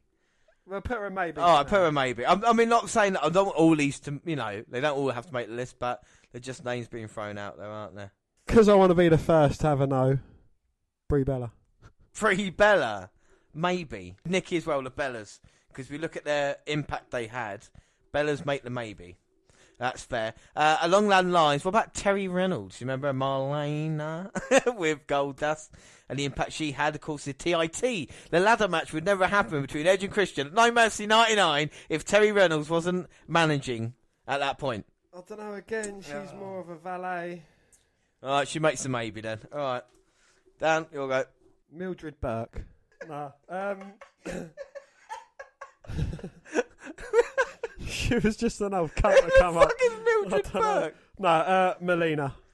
Melina goes maybe. I think there'll be more talented people than her on this list, even though she is on my list as well. Natalia, we said. What about bit of old school? What about Ivory?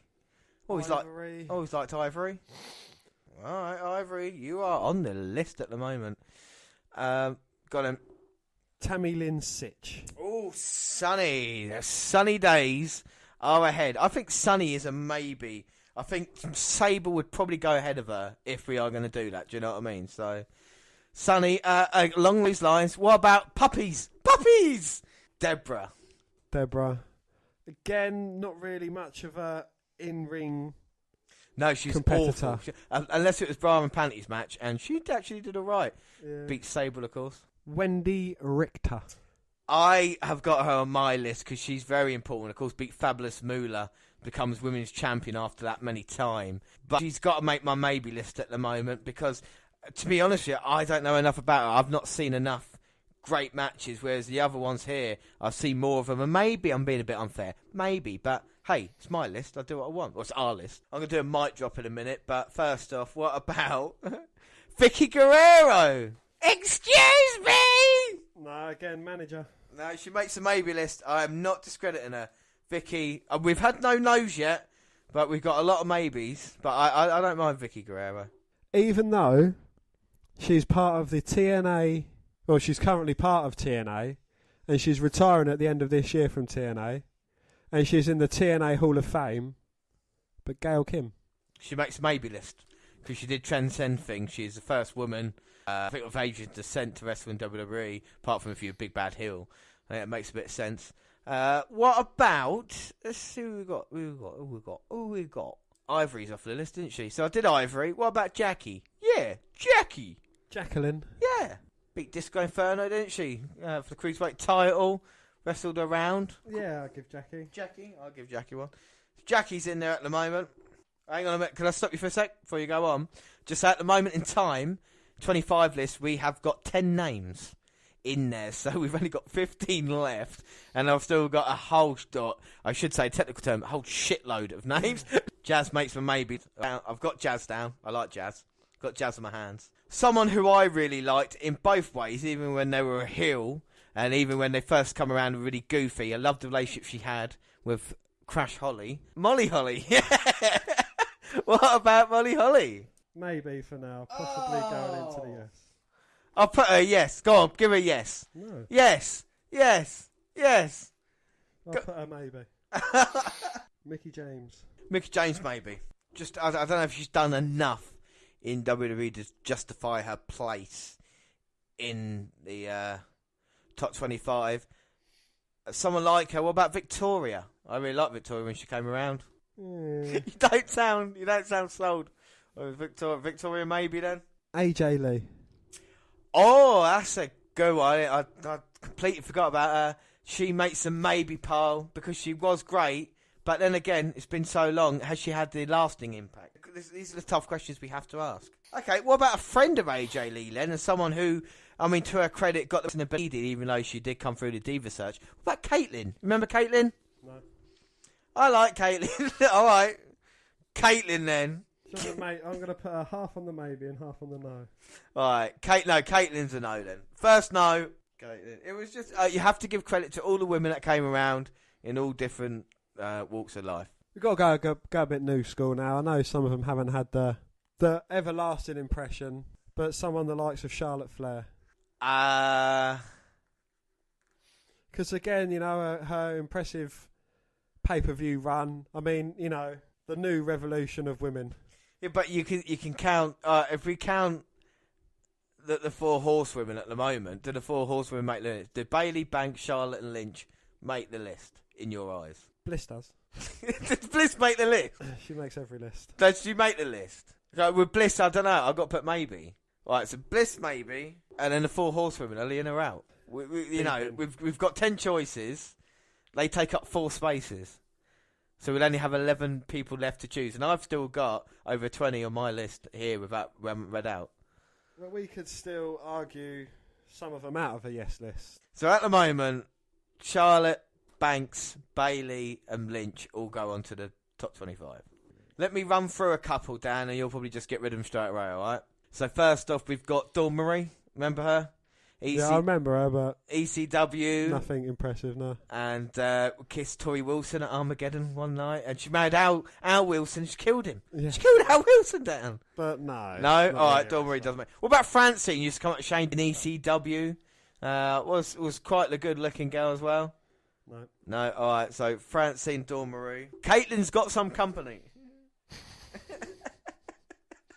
Alright, what about Ashley? You remember Ashley, didn't you? Posed for Playboy. Yes, but that doesn't get her into the list. That doesn't make the list. Oh, Ashley, I tried for you. I tried, Ashley. Bye-bye, Ashley. Alright, what about Maurice? Mrs. Wife. Look at the greatness she had. Was the longest reigning Divas champion, Dan. Was the longest reigning Divas champion before... If you can say with a straight face she was a good wrestler. I think she was okay. What? All right, she makes. I'm gonna maybe her. I'm not knowing her. She's hanging on the fucking nose. She's all right. Maurice, she's gone. Okay, I'm gonna sound a bit samey here, but what Candice? I do remember her, but no. No, oh, well, Candice, you did improve as a worker. Fair play to you. You did. Jackie Gader. No, Jackie. All right. Well, Charlie Haas's wife had a couple of WrestleMania moments. Oh, talking of porn, Christy Hemme. Again, because she was in porn, doesn't make her... But she did improve, and she did have a good few matches. She had a WrestleMania match with Trish. No. Sorry, Hemme. Tried. Serena Deeb. Serena, no. What about Maria Kanellis? No. Did that give you some... That's nice, though, isn't it? What about Nicole Bass? No. No? Oh, what about Tori? She could make the maybe list, because she weren't too bad. Had a... hardcore match with Ivory in a thong, which is good. And, of course, teamed up with X-Puck as well. What about, Dan? Lillian Garcia. No, she's more of a ring announcer. All right, but fair play, Lillian. Oh. What? Not Lillian. Gillian Hall. Gillian. From JBL? Yeah. No, she's not going on there. So Gillian and Lillian don't make it. Dan, what about one of your favourites? Kelly Kelly. She was an exhibitionist. I don't like her. I don't think she should go on there. But if you want Kelly Kelly on there, Dan. We'll put her on the maybe. All right. So we had Tori earlier. What about Tori Wilson? Yes. Yes? And Stacey Keibler. Stacey Keibler's on there. Stacey over Tori Wilson for me any day. I don't care. Tori Wilson over Stacey. No, all right. They both make the maybe list now then. You've done that. That's what you've done. Oh, I've only got... should I tell you how many names? Hang on, let me work this out. We've got 14 people on the list. At the moment, we've got 24 maybes. We've got 14 definitelys. Well, 14 yeses. 14 yeses, yeah. Okay, so I'm going to run through now, and this is going to be good. Naomi. She's got nice shoes. And also, WrestleMania moment she had. Let's not forget. Not many women get a WrestleMania moment. She did. Maybe? Maybe. 25. So if our maybes were definitelys, the list would be dumb, but it's not. Luna, go on. You had one? Oscar. Oh, Oscar makes the list. Oscar's on there, 15. Okay, what about Luna Vachon? I really like Luna. Again, she was more on the side of being a valet. Still, her and Sherry deserve to be on that list. But I'll fight over it. I'll put Luna on maybe. But those are the couple. I'm going to fight over a couple, and then a couple I'm just going to give up on. What about Michelle McCool, and Layla? No. Even though she was champion, not just because she was married to the Undertaker. Exactly. All right, I've got 3 more names. Karma. Have we talked about Karma? The Awesome Kong. Awesome Kong being in the Royal Rumble. But she didn't make much more of an impact in WWE than being in the Rumble. All right, she goes no then. Karma will probably come round to bite me in the arse. Yeah. It's right, fella. It's right. All right, last one's my mic drop. One you haven't thought. You know who it is? Stephanie McMahon. She makes the list. She'll be number 16.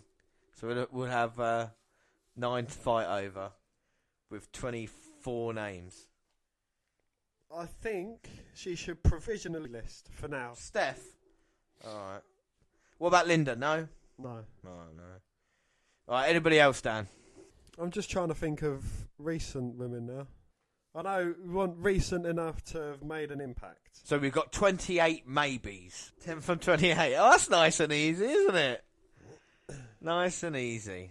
Fucking hell. All right. Okay. Let's get this. Oh, Jesus Christ, this is difficult. All right. Okay. All right. Well, let's write off some definite no's. Well, but we don't know. No. Well, the likes of Miss Elizabeth. Yeah, I think Miss Elizabeth is one of the greatest of all time. Managers. Tell me one good wrestling match she's had. She had a great match against Paul Ellering at Wrestle War fuck 96. Exactly. Manager against manager. No, it's great. No, I'm not going to say no to her. No, I'm not going to say yes to her. No. Right, Melina. She can fuck off, can't she? Melina can go. Melina's got Deborah. She can go. Deborah's gone. Terry who? Terry. Oh, that's Tori. Terry Reynolds. All right, Terry Reynolds can go as well. I'll give you that. I think Sable should go onto the yes list. You think it's going on the yes list? I can't agree with that yet. I can't. Hang on a minute. Who did we just put out? Vicky Guerrero. Who was more over as a heel in the time that she was there? Yes, but she was a fucking general but manager. She had so many fucking fans. Shut up. No. Yes, but as a manager, as a general manager. Oh, no, I'm not. Anyway. All right, Maurice. Maurice doesn't make the list then, yeah? Maurice can go.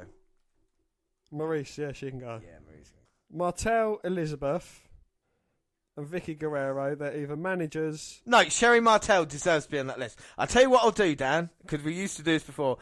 If I put Sherri on the list, I'll let you have Sable. Sherri and Sable go on the yes list.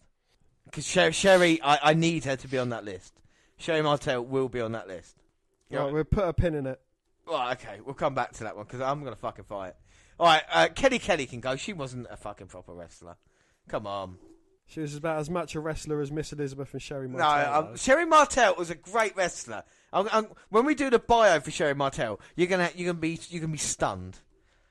Sherri's fucking on there. I don't care. All right. Who else can go? Gail Kim. Gail Kim's not on there. She doesn't need to go on a 25, does she? Did she have that much of impact in WWE? Well, again, she's the first women wrestler of Asian descent.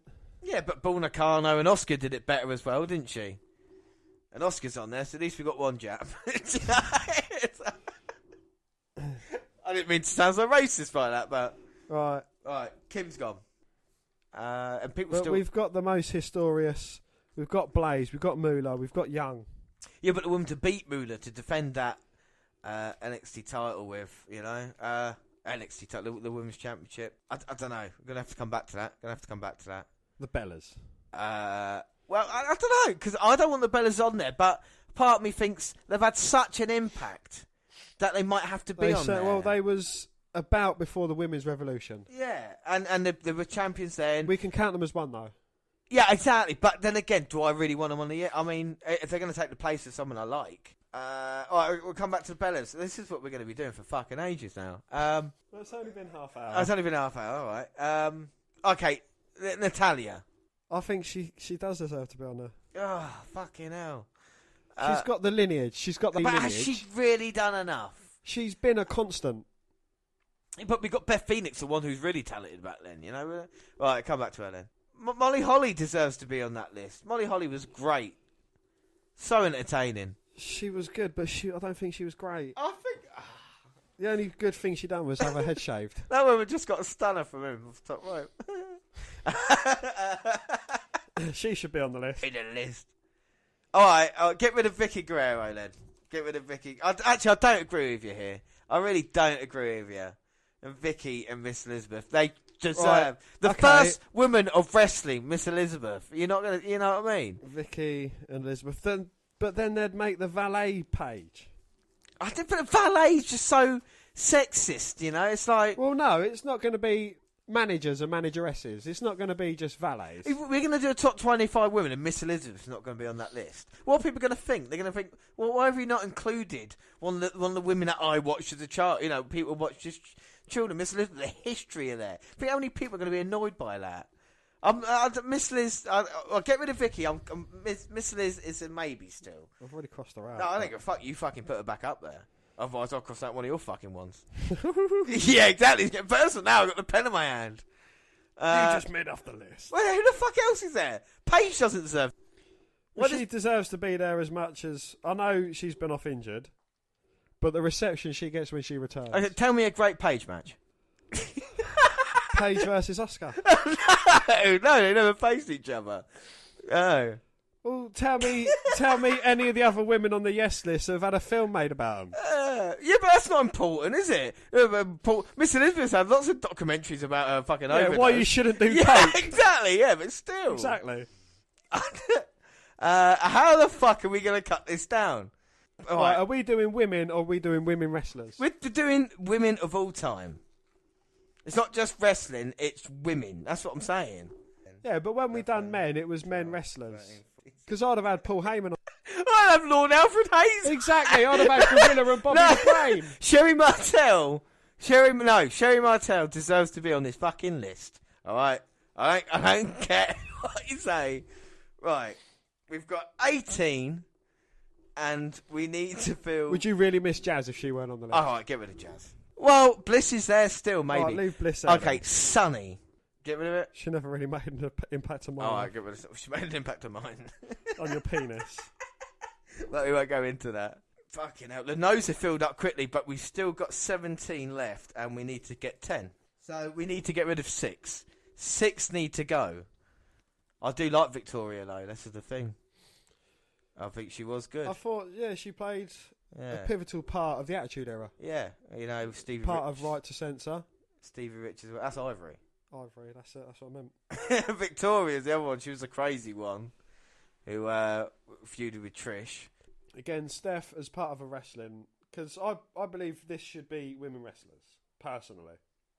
And Steph, even though she was a major pivotal part of WWE, I don't think we'll get rid of Steph then. We'll get rid of Steph. If we get rid of Elizabeth, I'll let you have Martel on the yes list. Don't forget you missed it. It's his fault. They made this. May you rest in peace. I don't think Natalia has done enough to be on the list yet. Who's done more? Out of Natalia, Paige, Bellas, AJ Lee, who would you have around that time? That's what we've got to start splitting up with, because we've got to have different aspects of... Do you know what I mean? I think the Bellas have done more, but AJ Lee made more of an impact. Because when she was involved in, I know she's... But then again, AJ Lee wasn't really much of a performer. But what about we get Paige and Natalia and put on the list Bellas and AJ? Did she really do enough? I'll have Molly in. I want Molly in there. I mean, I think Molly did in her time. Or Victoria. So it's going to be between Molly, Mickey and Vicky. No, Vicky. I think we should get rid of Wendy Richter. Because we don't know enough about her. I already said that ages ago, right, but if you're finally getting on board. Alright, Wendy, get rid of it. It's right, so one left. The daughter of Mad Dog Vachon. She should be on that list. If you're talking about top 25 women wrestlers of all time, if that's what you're... Why the fuck is Sable on the list? On this list? Why is she here? On that list. She's not any good. Maybe. Yeah, but I'm saying Sable's one of the... Well, she was just a name that was read out. I don't know why she's been argued into it. You said Sable. Yeah, I said Sable, but I didn't say... You said Sable needs to go on the list. You said maybe. So we get rid of Sable? We get rid of Sable. Sable. Alright. Done. That's it. That's it. We're done. It's all 25. Oh, shit. Alright, can I split Miss Kitty for Miss Elizabeth? I don't know why Miss Kitty's made it to 25. Miss Kitty shouldn't be on there. Miss Elizabeth for Miss Kitty. Go on. Miss for a miss. You won't miss her. I don't think she should be, though, because she's not a wrestler. Yeah, but Miss Kitty shouldn't be on the list. Why is Miss Kitty there? And fucking people like... Well, Sable should be there for her, if anyone. Alright, get rid of Miss Kitty. You see, you wanted Sable in there anyway. Well, no, but she was just, the first name I came across. But I still think she made more of an impact in the ring. Oh, fucking hell. We've still got to do the fucking numbers as well. Oh, that'll be fun. Oh, Jesus Christ. What we're going to do is we'll put them into our own top 25 list. Right. And whichever ones match, that's what go into the position. And then we can add, So if you've got someone at 5 and I've got someone at 7, then they're going at number 6 and so on and so forth, and then we can argue. So make sure you've done your homework by next week then, okay? Yes, Daddy. 25. Was that a lot harder than you thought it was going to be, Dan? It was very hard thinking of all these women. No, honestly though. Was it more difficult than you thought? It was, yeah. Because when I said to you 25 women, you thought, is there really enough? I think we've proved now that there is an abundance of women out there. I mean, 31 missed out, 25 made it in. Blaze, Moolah, Mae Young, Trish, Lita, Chyna, Sable, Beth Phoenix, Ivory, Jackie, Banks, Lynch, Bayley. Bayley, Banks, Charlotte Lynch, Oscar, Sherri, Bellas, AJ, Luna, Tori Wilson, Stacey Keibler, Molly Holly, Mickie James, Victoria and Bliss. So, Dan, are you happy with it? I'm not unhappy. Is there anybody in there that you wanted in there that hasn't got in? I don't know. I wanted Vicky Guerrero in there. We'll switch her for Bliss. How's about in there? The most beautiful woman in wrestling, replacing Bliss. What about? Right, shall we go for a rundown of? Yeah, all right. Who's going to be in our top 25? Who is going to be in our top 25? We're going to give you the order. All right, so we've got Alundra Blaze, Fabulous Moolah, Mae Young, Trish Stratus, and Lita. We've also got Alexa Bliss, Chyna, Beth Phoenix, Ivory, and Jackie. We've got Bayley, Banks, Charlotte Lynch, and of course Asuka. Martel, Sable, Bellas, AJ Lee, and Luna. And how many's that? We've got Tori Wilson, Stacey Keibler, Molly Holly, Mickie James, and Victoria. Is that it? Yeah. Yeah? Yeah. Is that 25? Yeah. So there we go. So, yeah, we're happy with WNR125. Yeah, so there we go. So that is it. The WNR125 will be ahead of you. We'll work out who is in the 25 and we'll have massive arguments about that. But I think everybody enjoys listening. I'm sure they do. I think they listen more for the arguments than they do for us talking about wrestling. I really do now. I do think that. Arguments and impressions. That doesn't mean you can do one, though. Okay, so that is it then. We'll leave you like this and we'll just say hello to James and Dan in the future. Hello, boys. Hi, boys. Okay, Dan, so let's have a fight. I'm not going to record this. This is going to be either something extra or added on after we've done it complete, because obviously we want to be a polished show when we do it. So let's have a fight. We have picked out top 25 women, that the clip that everybody just heard, and now we're going to have to make it into a top 25 list, which is sometimes even harder. I mean, the WNR50, we took over 4 days of hostile negotiations to get that down to 50. And I'm still not happy. You're still not happy about it, but we'll see what we do with top 25. We have made one quick change, we should say. Stacey Keibler and Tori Wilson now will be treated as one person, and we'll get on to the reasons for that as well on the list. And Wendy Richter makes the top 25 list. She does indeed. Yes. So let's kickstart our top 25, Dan, see how similar we are. Should we start back end or should we start right at the front? We'll start at the arse. We'll start at the arse. So who's your number 25? Luna. Oh, no. She's my number 14. So the battle begins. There we go. All right, we'll come back to that because that's quite a big sway, isn't it? So who's 24? Sable. Sable's 24 for me. All right, so there we go. So Sable's in that place. 25? Sable, She goes to 25. No, if it's bang on number, she stays on number, isn't it? Well, no, because she's, aside from Luna, she's the bottom of mine and the bottom of yours. So Luna's going to be moving up, so then Sable will then become bottom. Well, should we see how many numbers we've got in the right places first? If we've got, like, you know what I mean, 15 in the right places, then we can just fiddle about the other 10. Yeah, but then you, what? So who's your bottom? Wendy Richter, where's she on your list? She's 14th. Wait a minute. She's your 14th. Yeah. And my 25th. And my 25th is your my 14th. So therefore, Sable must go to the bottom. That's amazing, though. How can that work out in what? Hang on. Let's just see everybody we've got the right player. We've got to go. Right, number 23. Oh, shit. You ain't going to be happy with that. She's my number 7. 22. Who's your number 23 first? Oh, right. 23 is Bella's.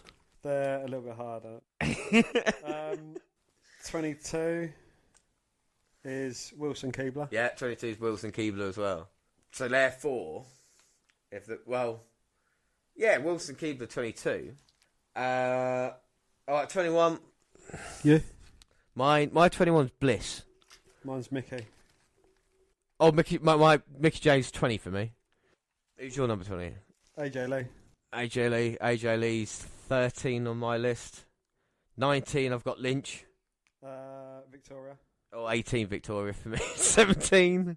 Molly. 17's Bayley. 16. Ivory. I've got Banks. 15. I've got Beth Phoenix. 14 Luna, we said. 13. AJ. 12. Beth. Jackie. 11. Alindra. Molly. 10. Charlotte. Hang on. 1, 2, 3, 4, 5, 6, 7, 8. She's my 8. 10. So Banks is 10. Banks is 10. Charlotte's 9. My 9's Oscar. My 9 is Lynch. Oh, 8 is Ivory. 8 is Flair, like I said. 7 Sherry. Bliss. You've put Bliss at number 7. 6 Lita. Moolah. 5 Blaze. Mae Young. 4 Mae Young. 4 Oscar. 3 Moolah. 3 is China. 2 Trish. 2's Lita. And who's your number 1 then? Stratus. Mine's China. Right. Let the negotiations begin. My God. Alright. Where's Lita on yours? 6th. 6th. Was she 2nd on yours? Yeah. God. I didn't think Lita was as good a worker as, or had the impact. I mean, what did you base your picks on? Personal preference. Yeah, I picked it. I picked on like kind of impact they had in the sport and kind of what we remember from now. I think that's why for me, Moolah and Mae Young, 3rd and 4th. I think especially with the Mae Young Classic, I'm going to give that to her as well. Moolah and Mae Young are 5th and 6th on mine. Yeah, mine 4th and 3rd and 4th. But Blaze is outside your top 10, isn't she? Blaze is 11. Yeah, Blaze is 5th for me. All right, let's just try and work out then. Sable is off. Right, but so who's your 25? Luna, and my 25 Richter. So we're both full team. We're both 25.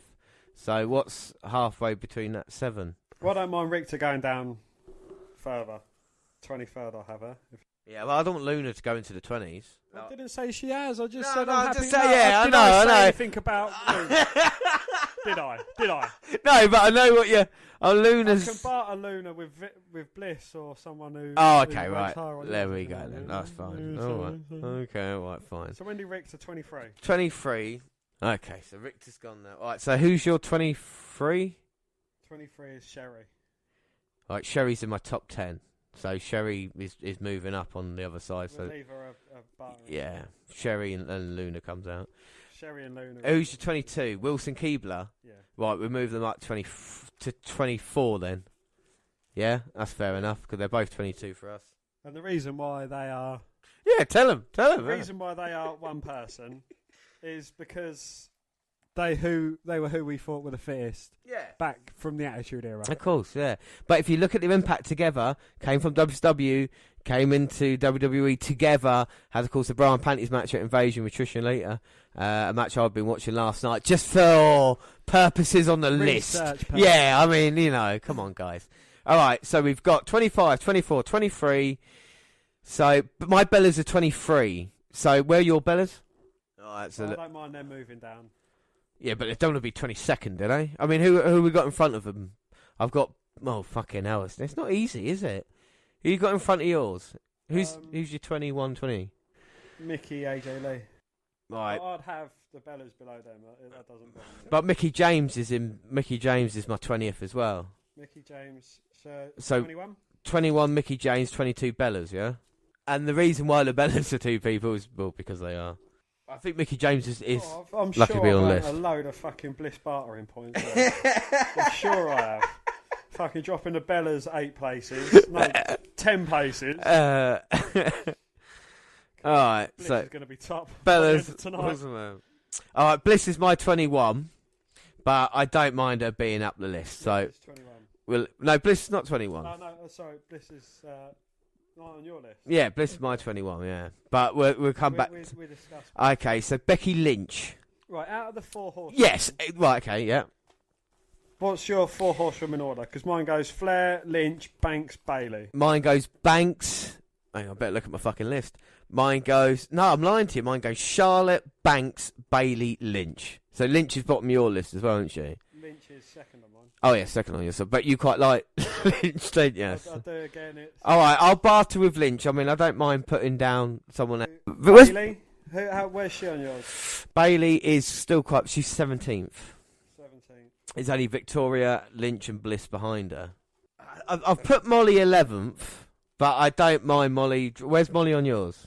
So Molly... I don't Molly... What about Ivory? Where's Ivory on yours? Oh, Ivory's in my top 10. Oh, right.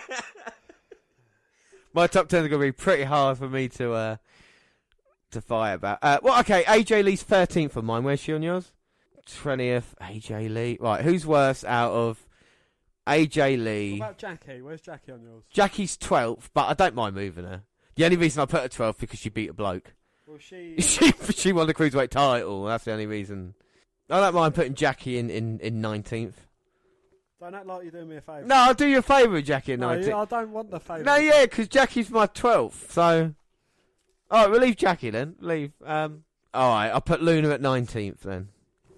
You can put her higher if you want. No. Because Sherry's going to be my one I want in the top 10. 19. Luna. 19. There we go, Dan. See, we've already got 6. And it's only been, what, 2.5 hours? It's fine. I was trying to go to bed. You're not going to bed until we get this done. All right. 18. Let's be serious now. AJ Lee goes in at 18 because she's 13th on my list. But I don't mind her backing her up a little bit. Again, don't act like you're doing me a favour. I am doing you a favour. I've done have AJ a little bit. I think AJ's had more of an impact than Bayley. Yeah. What would you say? I don't know. Again, I'm going on in-ring. AJ's a good worker. But I understand your point.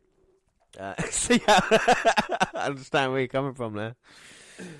Fucking hell, we're gonna have to. Oh, right. Oh God, this is difficult. Molly Holly and Jackie, AJ Lee, Bayley. Right, Bliss, Lynch, and Bayley versus Beth, AJ, Jackie. Who are you going for? Who's your favourite team? So Bliss, Lynch, and Bayley versus AJ, Jackie. Who do you like more out of the 6? Bliss, Lynch, and Bayley. All right, but I've got them the other way. If it was switched, you know what I mean? I've got it the other way round, though. Bayley, Lynch, Bliss. No, I've got it Molly, Jackie, AJ ahead of Banks, Bayley, Lynch. Well, AJ's already... Jackie, no, AJ's not... What, she 18th, yeah? You said AJ's 18th. Yeah, but I said, like, we're not going to confirm it. You said I'm not doing you any points. You said AJ's 18th. And then you're like, we're not confirming that. All right, AJ Leland. Right, out of the lot of them, where's Lynch in yours? Lynch is 19th. 19. Well, we could put Lynch at 17. All right, Lynch at 17 then, but I'm not doing you any favours. Some more Bliss points for me. I can't believe Bliss hasn't come up yet when she's my 21st. You want her in the top 10? No, we just... I don't mind being, between 10 and 11. 10 and 14. We'll see if we can squeeze her in. But you are forgetting she is the first and only Raw and SmackDown Women's Champion. Well, up next, number 16, should we have the only Cruiserweight champion on our list in Jacqueline? Jacqueline, yeah. Yep. I'll have her in at 16. Banks or Bayley, who you rate more? I rate Banks a lot more. I rate Banks, yeah. All right, cool. But 15 Bayley, then. Bayley? Yeah? 14. Ivory or Molly? All right, Molly, because I like Ivory a lot. Molly at 14? Yeah, Molly at 14, but I wouldn't mind Ivory. Well, it's top 10, but I'll see how she goes. So we've just had Bayley, Molly, so we need someone kind of new. Banks or Flair? No, fuck that. Bliss. Bliss, I reckon she's a good fit at 11 because she's got legs 11. No, but Charlotte and Banks are better than her. Come on, in a match, you know that. You know that. Where have you got Banks and Flair? Flair makes my top 10, and Banks is 16th. Well, Banks at 13. Because then she's moving up on yours, moving down on mine. All right. So Banks 13. Bliss 12. Bliss 12. Beth 11. Beth Phoenix. Where's Beth Phoenix in yours? So no, it's top 10 time. So far we've got Martel at 10. Right. We've both got 10 left. Yeah. Yeah, but my 10 are your top 10 still complete? What in mine? As in, yeah, if you went for your list now, is everybody in if you said in your top 10 in there? 2, 3, 4, 5, 6, 7 of my top 10. And So then it goes down to Sherri. 18, 17, and then Sherri. Sherri, Ivory, Blaze, isn't it? Yeah. Alright, so to be fair, because I've got Charlotte and Oscar in there as well. I've got Charlotte and Oscar in there as well. But I've got Charlotte at the 10 and then Oscar at 9. Where's Charlotte and Oscar in yours? Charlotte's 8, Oscar's 4. Oscar's 4, fucking hell. Well, that's because of the major impact she's had on NXT. Yeah. And the impact that she's going to have more. Alright, should we do Charlotte at 10, Ivory at 9, or Ivory at 10, Charlotte at 9? We're missing out Martel though. Yes, Sherry's going to... She's no going higher than 8 then. And then Oscar at 7. Oscar at 7? Hang on a minute. Let's get... So number 10, who was saying? Charlotte at 10, yeah?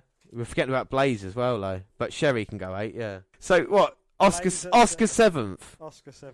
Blaze at 6, yeah. 5th. She was 11th on mine, so you've got the fucking Blaze points there. Alright, top 5. Right. So our top 5s consist of Chyna, Trish, Moolah, Mae Young, Lita. Lita's 6th on mine. Where's she on yours? Oh, okay, right. But I think Moolah grouped together, shouldn't they? But number 1, I mean, if you've gone Trish as number 1, I've gone... Where's Chyna on yours? 3. So Chyna's first on mine, so therefore Trish should be number 1 then. Where's she on yours too? 2. If she's 2 and you'll pick 1. So we've got... Yeah, so Trish. Do you want to do Mae, Lita, Moolah? I know I said I grouped together, but if Lita's 3rd on yours... 3rd is Mae. No, 3rd is Moolah. Moolah. Yeah, 4th Lita, 5th Mae Young. Because Moolah held the title for 40 years. So these girls can hold the title for 40 fucking years. Then come to me and tell me that she's worth it. Moolah win it in 2000 and something as well? She won it 99, one of the matches. What we're going to do as well, we're going to have some matches lined up that tells us the story of these women from the 80s all the way to the present day. Right, so our top 25. I'm happy. I'm kind of yeah. I mean, I wouldn't mind Chyna number 1, but if that's the way it's number 1, you know. I think just for the simple fact that she was Vince McMahon's dog. Yeah. She was the T&A in TNA. She was a 7-time women's champion. Don't know. We'll get all the facts. We've got all this stuff on there, haven't we? So yeah. Last words, Dan. What are you thinking of the 125? Yeah, the list was a great one. And we've watched some very memorable matches as well from the women's watch list. You can always go back and watch them because we didn't get too much chance to commentate and give our unique views aside from the last few matches. But there's a lot on there. We've given you the dates and the episodes and the matchups. If anybody's got anything to say about this, if you think who should have been number 1, any changes, someone who should have been on the list, like Miss Elizabeth, or someone who shouldn't have been on the list, like Alexa Bliss. Anyone but Little Miss Bliss. Anybody wants to let us know, you can do it by following us on Twitter, Network Review, or at Vince McDan, WWE. I'm at J_Rollins. And we've also got a friend on Twitter, Dan. Yes, we have. It's Mini Chris Benoit, and he is at Mini Chris Benoit. He's just trying to make the world a better place. You can follow him. Yeah, well, we're also on Facebook. Yes, Facebook. You can come and find our page and give us a like with the WWE Network Review podcast, or you can come and find me and add me as a friend. I am Vince McDan. Across all the Google platforms, at Google Plus, the WWE Network Review. Send us an email at WNR125@gmail.com.